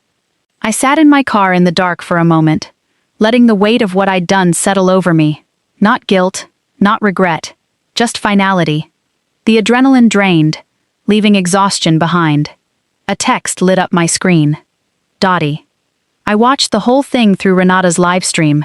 "Your grandmother would be so proud." The tears I'd been holding back finally fell. Not from sadness, but release. From finally being seen, after a lifetime of being invisible. I started the engine and drove away from Magnolia Hollow Manor, leaving the chaos behind. The secret was out. The lies were exposed. And somewhere in that ballroom, an empire built on theft and manipulation was finally collapsing under its own weight. But exposure wasn't the same as closure. And justice wasn't the same as healing. The hard part, the part where I figured out who I was without the fight, that was still coming. 2 weeks had passed since Magnolia Hollow Manor, and I'd spent most of it watching from a distance, working from home when I could focus, taking long walks when I couldn't, monitoring the aftermath through news alerts and careful observation instead of direct involvement. The storm I'd released that Saturday night was still tearing through everything in its path, and I'd found a strange peace in simply letting it run its course. I sat at my kitchen table on a Monday morning, coffee cooling beside my laptop, scrolling through the coverage that had piled up. The ballroom video had gone viral within hours, local news picking it up first with breathless headlines, then the business press catching the scent. Charlotte construction firm faces investor, exodus after public scandal. Social media had done the rest, comment sections filling with strangers who recognized something familiar in my words. Other families, other betrayals, other responsible daughters drained dry by people who should have protected them. One comment stood out among thousands, posted under a news clip. It read, simply, that the poster had watched the clip 3 times because it said everything she'd wanted to say to her own family for 40 years. Over 4,000 likes, hundreds of replies underneath, each one a variation of the same theme, women sharing their own stories of being overlooked, exploited, dismissed, women who'd carried their families on their backs and gotten nothing but criticism in return. I hadn't done this to become anyone's hero. I'd done it to reclaim what was stolen from me. But something in that comment cracked me open a little. All those years feeling alone in my family's dysfunction, and here were thousands of strangers telling me I'd never really been alone at all. We just hadn't found each other yet. The business collapse moved faster than I expected. Within 48 hours, Gerald Ashcroft pulled his investment from Ironclad Builders, $365,000, gone with a single phone call. The Ferreira brothers accelerated their lawsuit, filing for summary judgment now that the company's instability was public record. Renata Volkov quietly canceled 3 pending contracts, her loyalty evaporating the moment my father's reputation became a liability instead of an asset. Other dominoes followed fast. Suppliers demanded cash on delivery instead of the 30-day terms he'd built over years of relationships. Credit lines froze. Employees with options started quietly job hunting, the smart ones landing new positions before the ship finished sinking. Dottie kept me updated with brief, carefully neutral texts that couldn't quite hide a grim satisfaction underneath. Last Wednesday, the headline I'd been expecting arrived. Ironclad Builders LLC files for Chapter 11 bankruptcy protection. The filing detailed $2.6 million in combined debt, more than I'd estimated from the public records alone. My father had been hemorrhaging money for years, hiding the bleeding behind pride and borrowed time. 30 years of building a company, destroyed in 30 days. Not by me. By his own choices, I'd only shown people the cracks he'd spent years plastering over. Grant's downfall was swift, and barely worth the mental space I'd been giving it. Selena left him the night of the party, blocking his number, and moving out of their shared apartment before he could offer an explanation. Ashford Capital accepted his resignation 3 days later. Corporate speak for being fired before he could cause more reputational damage. His LinkedIn went private. His Instagram disappeared entirely. The man who'd planned to marry his way into money ended up with nothing but debt, humiliation, and every burned bridge behind him. He sent one final message 5 days after the event, from a number I should have blocked sooner. "You think you won. You destroyed a family. Hope you're proud of yourself." I read it once, didn't respond, blocked the number. I hadn't destroyed a family. I'd exposed one. The destruction had always been there, hiding under fresh paint. I'd just let daylight in. Bethany texted a few days later with an update. Selena was telling people she'd been a victim too, that Grant had manipulated her. I asked if Bethany believed it. "Hell no," she wrote back. "But it's a convenient story. Some people never take responsibility. Not my problem anymore." The meeting with Alicia Moreno happened on a Friday afternoon at her office in Driftwood Key. She met me in the lobby with something I'd rarely seen on an attorney's face, a genuine smile. We won. The words took a second to land. My petition to contest the will had been granted.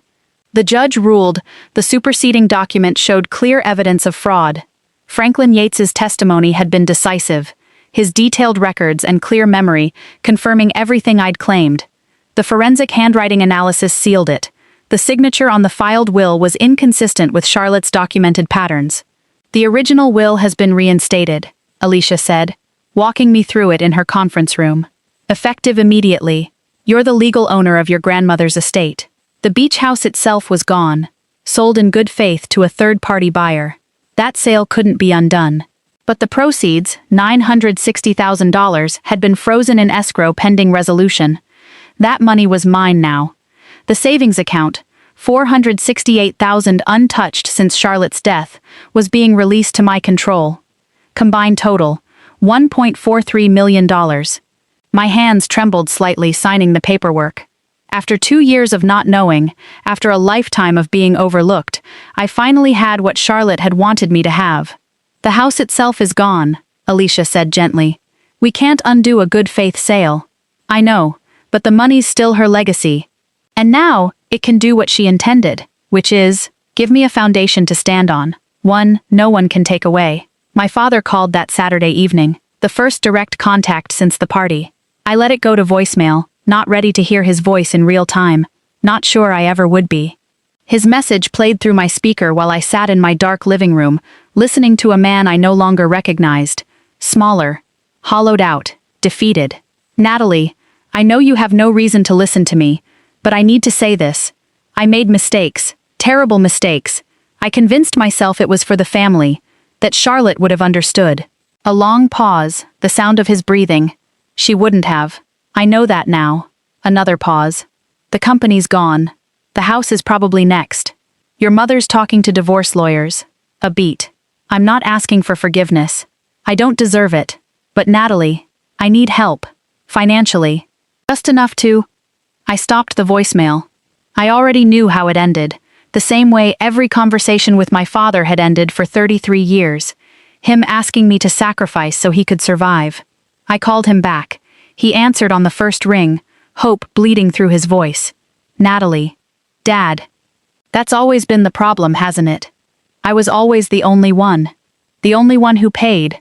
The only one who sacrificed. The only one you could count on to clean up your messes. Natalie, please. You had my entire life to treat me like family. You chose not to. Now live with that choice. I hung up. No guilt, no triumph either. Just finished, like closing a book I'd been forced to read for far too long. Bianca texted the next afternoon. Can we meet? Not about Dad or the money. Something else. I agreed, curious what she could possibly want to discuss outside the wreckage our family had become. We met at a coffee shop near the university, neutral territory, neither of us ready to visit the other's home. She looked different than she had at Magnolia Hollow, not the polished version, not the broken mess from the aftermath, something in between, realer. Thanks for coming, she said as I sat. I've been doing research. About my biological father. My chest tightened. Did you find anything? His name was Owen Whitfield. He died 8 years ago. Car accident. But he had a sister. Still alive, living in Savannah. Are you going to reach out? I don't know. Part of me wants to know who he was. Part of me's terrified of what I'll find. She stared into her coffee. That he was a good man. That I missed knowing someone who might have actually loved me for me. Not because of guilt or obligation. I recognized that fear. The fear of discovering you'd been cheated out of something real, that the life you'd lived was smaller than the one you could have had. If you decide to reach out, I said slowly, I'll go with you, if you want. Her eyes came up, wet with tears she was fighting. You'd do that? After everything? You didn't forge the will. You didn't plan Grant's scheme. You were a victim too. Just a different kind. I was still cruel to you. Yes, but people can change. I have to believe that. Otherwise, what's the point? She reached across the table and took my hand, the first genuine touch between us in years. Not forgiveness, not yet, but the possibility of it. A door cracked open instead of slammed shut. Dottie arrived at my apartment Monday evening with homemade soup and a bottle of wine. You've been through hell, she announced, letting herself in. You need to eat something that isn't takeout. The first time anyone had taken care of me in weeks, maybe months, maybe years. We ate in comfortable silence, the kind that doesn't need filling. She didn't ask about the lawsuit, or the money, or the family. Just about my work, my apartment, whether I was sleeping. Normal questions. Caring questions. The kind I'd forgotten people could ask without wanting something back. I talked to Franklin yesterday, she said eventually, setting down her wine. How's he doing? Relieved. He carried guilt for 2 years. Felt like he'd failed Charlotte by not fighting harder after she died. It wasn't his fault. Dad was thorough. Walter was always thorough. That's what made him dangerous. She paused, her expression softening. Charlotte would be so proud of you, Natalie. Not because you won, because you stood up. She always said you were the brave one. I never felt brave. That's usually how brave people feel. They're just too stubborn to quit. Late that night, after Dottie had gone home and the apartment had gone quiet, I checked my voicemail. My mother had called while I was at dinner, and I'd let it go unanswered. Now, in the stillness, I pressed play. Her voice came through cracked and small, nothing like the woman who'd told me not to make things harder. Natalie, I know I don't deserve to ask anything of you. I've failed you in ways I'm only beginning to understand. A shaky breath. I didn't know about the will. I swear I didn't. But I knew other things. I knew you were being used. I knew Walter treated you differently. And I said nothing, because it was easier, because silence was safer than confrontation. A pause. I'm not asking for forgiveness. I just want you to know, I see you now. I see what you did for this family, and what we did to you. I'm sorry. I'm so sorry. The message ended. I sat with it a long time, turning it over. Genuine, strategic. Remorse, dressed up as something else. Did it matter? Understanding the motive didn't change what had happened. Knowing she was sorry didn't erase the years of neglect. But something in her voice sounded real. Something that might be the beginning of actual change, if I ever decided to give her the chance to prove it. I didn't delete the voicemail. Didn't save it either. Just let it sit in the limbo of my inbox, the complicated, unresolved thing it was. Tomorrow, I'd make decisions. Tonight, I'd rest. The fight was over. The healing was only just beginning. 3 months had passed since Magnolia Hollow Manor, and I woke most mornings now to the sound of waves. The rental cottage I'd found sat just off Tidewater Lane in Driftwood Key, a modest 2-bedroom with weathered shingles and a porch facing the Atlantic. Not Charlotte's house. That was gone forever, sold to strangers who'd never know the woman who loved it. But the cottage sat close enough to where her house had stood that I could walk the distance every morning and still feel her in the salt air, in the endless rhythm of the tide. I stood on the porch with my coffee, watching the sun come up over the water in streaks of pink and gold that felt almost deliberate. I'd quit my job at Hargrove and Boyd 2 weeks after winning the lawsuit, gave notice, thanked Denise for 8 years of opportunity, walked out with a box of personal items and a freedom I'd never experienced before. I didn't need the salary anymore. More than that, I didn't need the identity that came with it. Steady Natalie, reliable Natalie, the one who shows up and fixes problems and never asks for anything back. That version of me had served her purpose. It was time to find out who else I could be. My days had a new shape now, one I was still learning to live inside. Coffee on the porch at sunrise. A walk along the seawall to the spot where Charlotte's house used to stand. There was a public bench there now, facing where her kitchen window would have been, and I sat on it most days for at least an hour, talking to her in my head, telling her what had changed, what I was still trying to figure out. I found it, Grandma. Everything you left me, still working out what to do with it. The wind off the water felt like an answer some days, or maybe just permission to keep searching without needing the destination yet. Afternoons stretched into novels on the beach instead of financial reports, stories that had nothing to do with my family's dysfunction. Evenings, I cooked simple meals, experimenting with recipes Charlotte used to make, garlic and rosemary filling the small kitchen, triggering memories I no longer tried to suppress.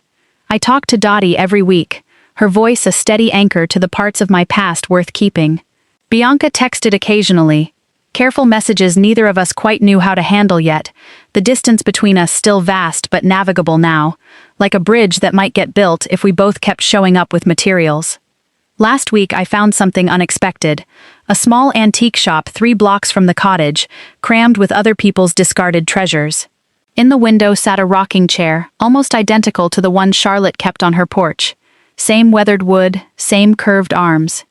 I stood there 10 minutes before going in, bought it without negotiating, carried it home in pieces, and put it back together on my own porch, facing the water.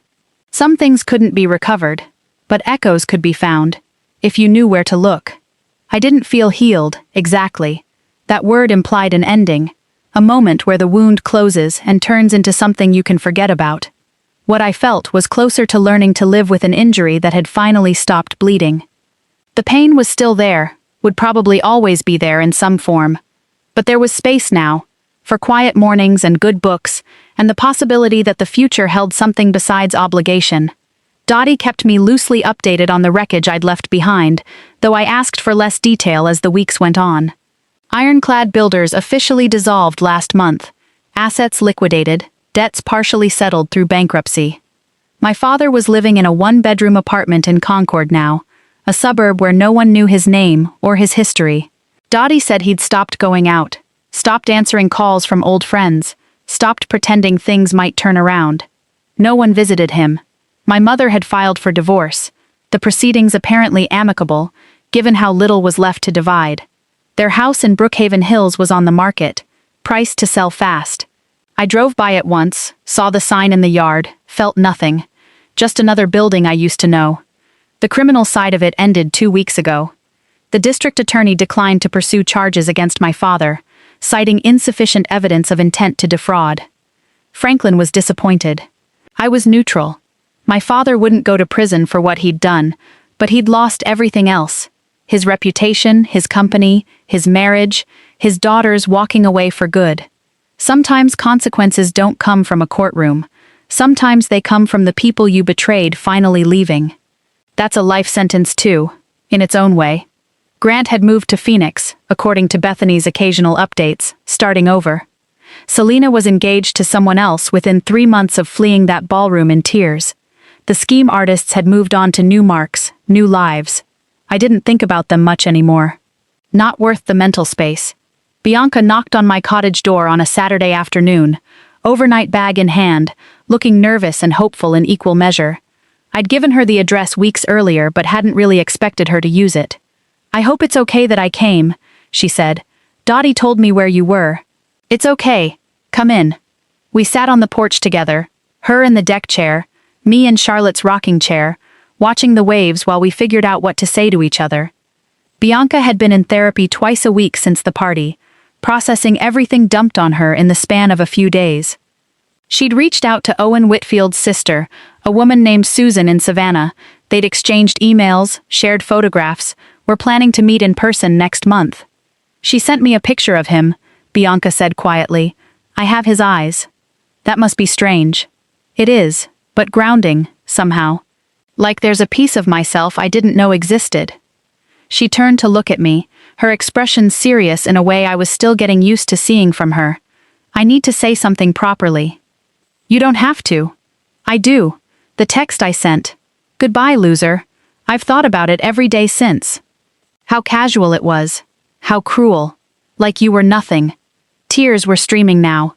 I was so desperate to belong, to be chosen, that I threw away the one person who actually saw me. Not the golden child. Not Dad's favorite. Just me. I'm sorry, Natalie. I'm so sorry. I didn't say it was okay. It wasn't. I didn't say I forgave her. Forgiveness wasn't a moment, it was a process, and we had years of damage to work through first. Instead, I reached over and took her hand. I know you are, and I'm glad you're here. We talked about our mother eventually, because avoiding it would have been its own kind of dishonesty. Have you talked to her? Bianca asked. No. Not since her voicemail. She asks about you every time I see her, says she misses you, understands if you never want to speak to her again, says she's proud of you. I watched a pelican dive for fish in the shallows. Proud of me for what? For standing up. For being strong enough to do what she never could. Bianca was quiet a moment, then added something I hadn't expected. She told me something. About why she stayed silent all those years. I'm not sure I wanted to hear it. She said she was afraid of him. Not physically, but the way he could make her feel small. Worthless. Like she owed him everything for accepting me. That doesn't excuse it. No. But it explains it. And I've learned understanding isn't the same as excusing. Will you ever talk to her? Bianca asked after a while. I don't know. Maybe when I'm ready. She's not expecting anything. She's just waiting. Then she can keep waiting. That's not cruelty. It's a boundary. I know the difference now, Bianca said softly. I'm learning it too. Dottie visited the next day, homemade soup and wine in hand, and a photo album I'd never seen before. Found this in Charlotte's storage unit, she said, settling onto the couch. The one Walter didn't know about. Another secret. This one's a gift. The album spanned decades. Photographs I'd never seen. A grandmother I'd only known in her final years. Charlotte as a young woman, radiant and sharp-eyed. Charlotte with baby Elaine in her arms, exhausted and proud. Charlotte traveling through Europe with her late husband, before he disappointed her in all the ways husbands could. And near the middle, a photograph that stopped my breath. Charlotte with a small child on this very beach, building sandcastles in the shadow of her house. The child was maybe 4, blonde pigtails, completely absorbed in shaping wet sand into towers. That's me. I don't remember this. You were so small, Dottie said gently. But Charlotte talked about that trip for years. Said it was the first time she knew you were special. Tucked into the final pages was a letter in Charlotte's unmistakable script, addressed to no one in particular, just labeled Thoughts on Family. I read it slowly, my throat tight, Dottie sitting beside me in supportive silence. One line stood out from the rest. Words that felt like they'd been waiting decades for me to find them. Family is not who you're born to. Family is who you choose to become with. I read it 3 times, memorized it.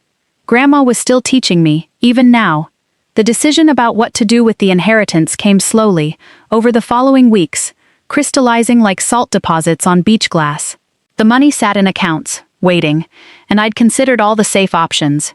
Investments, real estate, the kind of choices old Natalie would have made. The responsible one, the one who planned for security above all else. But safe choices were what got me here in the first place, playing by rules that only ever applied to me. I was going to buy a house here in Driftwood Key. Not Charlotte's, that was gone forever, but something nearby, something mine, built on the foundation she'd given me. And I was going to do something else, something that felt right in a way I couldn't fully explain. A small foundation, grants for women, rebuilding their lives after family betrayal. Legal fees for will contests. Deposits for apartments. First and last month's rent. For people starting over with nothing but determination. The Charlotte Colby Foundation for New Beginnings. It wouldn't change the world. But it might change a few lives. And that felt like exactly what Charlotte would have wanted. I walked the beach that evening as the sun set behind me, waves rolling in with the same rhythm they'd followed for thousands of years. 3 months since Magnolia Hollow. A lifetime since a text message that read, "You're not welcome, loser." The words that started everything, or maybe just ended something that needed to end. I thought about what I'd learned through all of it. Boundaries aren't walls, they're doorways. They let you choose what enters and what stays out. You can't set yourself on fire to keep other people warm, and you shouldn't have to. Being the responsible one isn't a virtue if it costs you being seen. Forgiveness isn't required, but healing is possible without it. Family can be chosen, rebuilt, redefined. It doesn't have to match the one you were born into. That text message was meant to dismiss me, to make me disappear, to remind me I didn't matter enough to be included. Instead, it freed me. They thought they were cutting me loose. They were actually cutting me free. Every ending is also a beginning. Every door that closes opens another. Charlotte knew that. She spent her whole life walking through doors other people thought were shut. Now I was doing the same. 1 month later, I stood on the porch of my own house. 3 bedrooms, a garden out back, a view of the water from every window. The rocking chair from the antique shop faced the tide. Charlotte's photo album sat on the bookshelf inside. Dottie visited every other weekend now. Bianca came last month and helped me plant flowers in the garden, the first time we'd done something together that wasn't weighted down by conflict or competition. My mother sent a card for my birthday, unsigned, just thinking of you in her careful handwriting. I kept it. Didn't respond, but I kept it. The Charlotte Colby Foundation filed its paperwork and awarded its first grant last week. A woman in Raleigh, 62, who'd discovered her brother had drained her share of their mother's estate and couldn't afford a lawyer until we stepped in. She called me crying after we approved her application, said she thought no one would believe her. "I believe you," I told her, "and now you have help." That was Charlotte's legacy, finally doing what she'd intended, helping women like me, like her, like all of us who'd been told our whole lives we didn't deserve to take up space. We deserved it. We'd always deserved it. And now we had someone in our corner. I stood on my porch that morning, coffee in hand, watching the sunrise paint the water gold. A life built from the wreckage of lies. Not perfect, not complete, but mine. And that was everything. That's my story. Or at least, that's where it stands right now. Stories like this don't really end. They just reach a place where you can finally breathe.